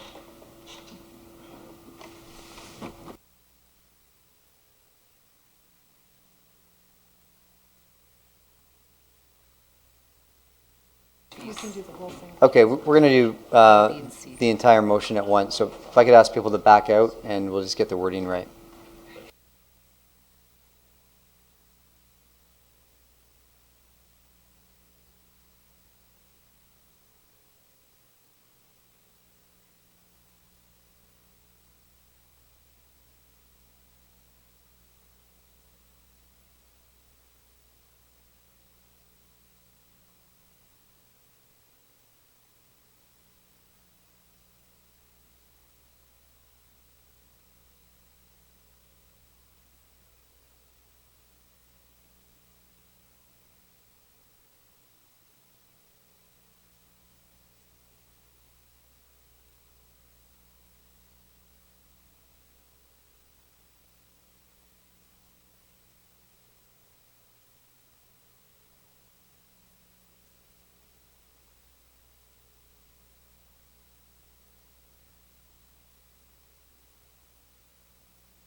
It's up on screen. It's been moved and seconded. Any discussion?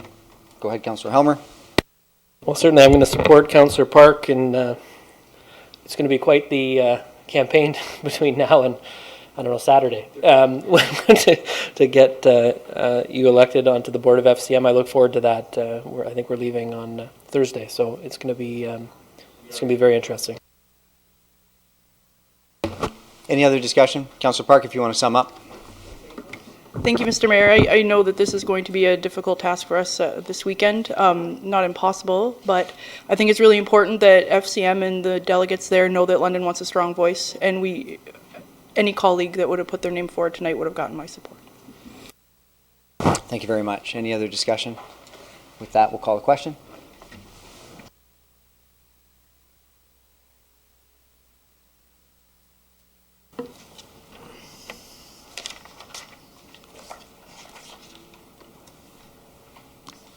Closing the vote and the motion carries 12-0. Thanks, colleagues. Any other emergent motions? Oh, one more. Okay, it's coming around. Is there a member here to speak to it? I don't think Councillor Turner had a chance. Okay, correct. This is an emergent motion. It's a notice of resignation from the Middlesex London Health Unit Board. And it's a request by Councillor Turner pursuant to section 19.2 of the Council Procedural Bylaw that leave be given for the introduction of an emergent motion to receive the May 31st, 2016 letter from Councillor Stephen Turner advising of his resignation from the board of the Middlesex London Health Unit. And so we'll deal with the motion for leave first. That's up on screen. It's been moved by Councillor Helmer and seconded by Councillor Ridley. Let's call the question on motion for leave. We're voting.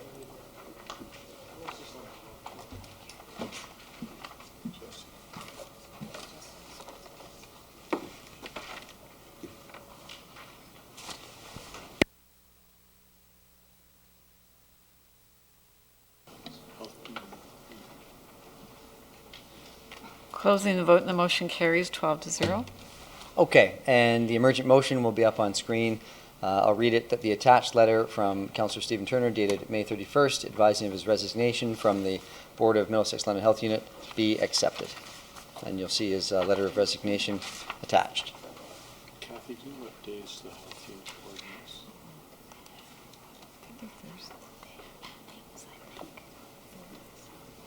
meets? Any discussion on this, Councillor Sully? Oh, sorry. Thank you, Mr. Chair. I just had a question. Do we now then have to appoint a new person part with this? Just wanted to double check that. Yeah, there is a bit of a process that goes along with this, and I'll ask Kathy Saunders to just outline what that'll look like as we move forward. Through Mr. Mayor, once you've accepted the letter from Councillor Turner, then you would be free to put a nomination on the floor for appointment. And this evening.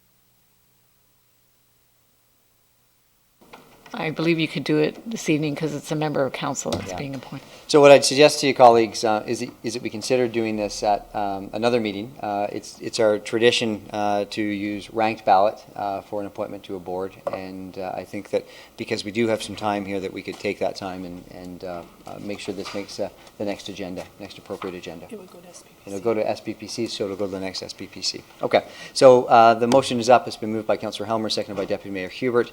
With that, I'm going to call the question.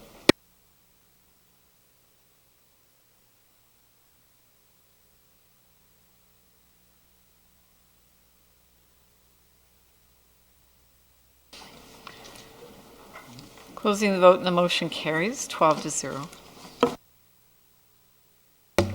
Okay, colleagues.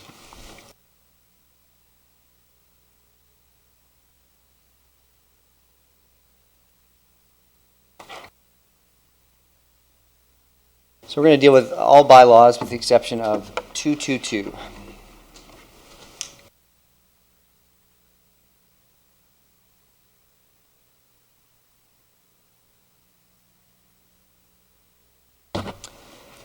Colleagues, it's up. Moved by Councillor Usher, seconded by Councillor Helmer. I'm going to call the question. We're voting.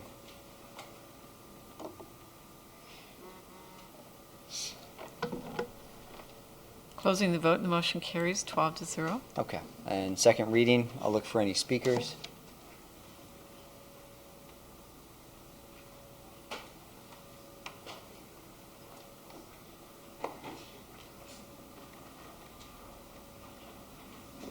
There are no speakers. Well, second reading will come up on screen momentarily. Okay, we're voting.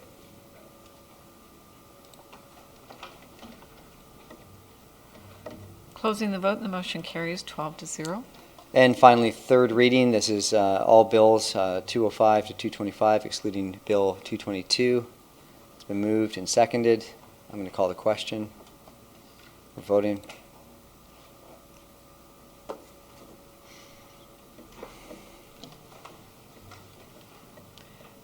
Closing the vote and the motion carries 12-0. And that brings us to Bill 222. First reading will be up momentarily.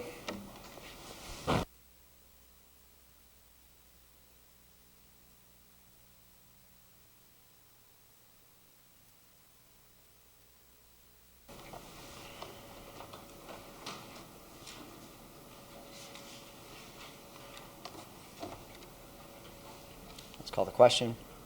We're voting. Closing the vote and the motion carries 11-0. And colleagues, now this is second reading. Any discussion on 222? There is no discussion, so we'll wait for that to come up, and I will call the question. It's been moved by Councillor Van Holst, seconded by Councillor Helmer. We're voting.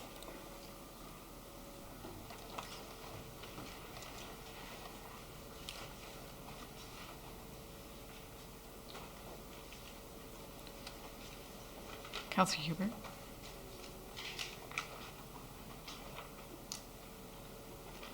Councillor Hubert. Deputy Mayor Hubert, we're voting. Sorry. It's all right? Didn't pop up.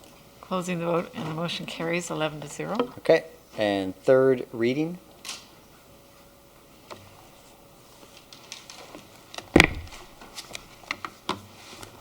It's been moved by Councillor Usher, seconded by Councillor Helmer. I'm going to call the question. We're voting.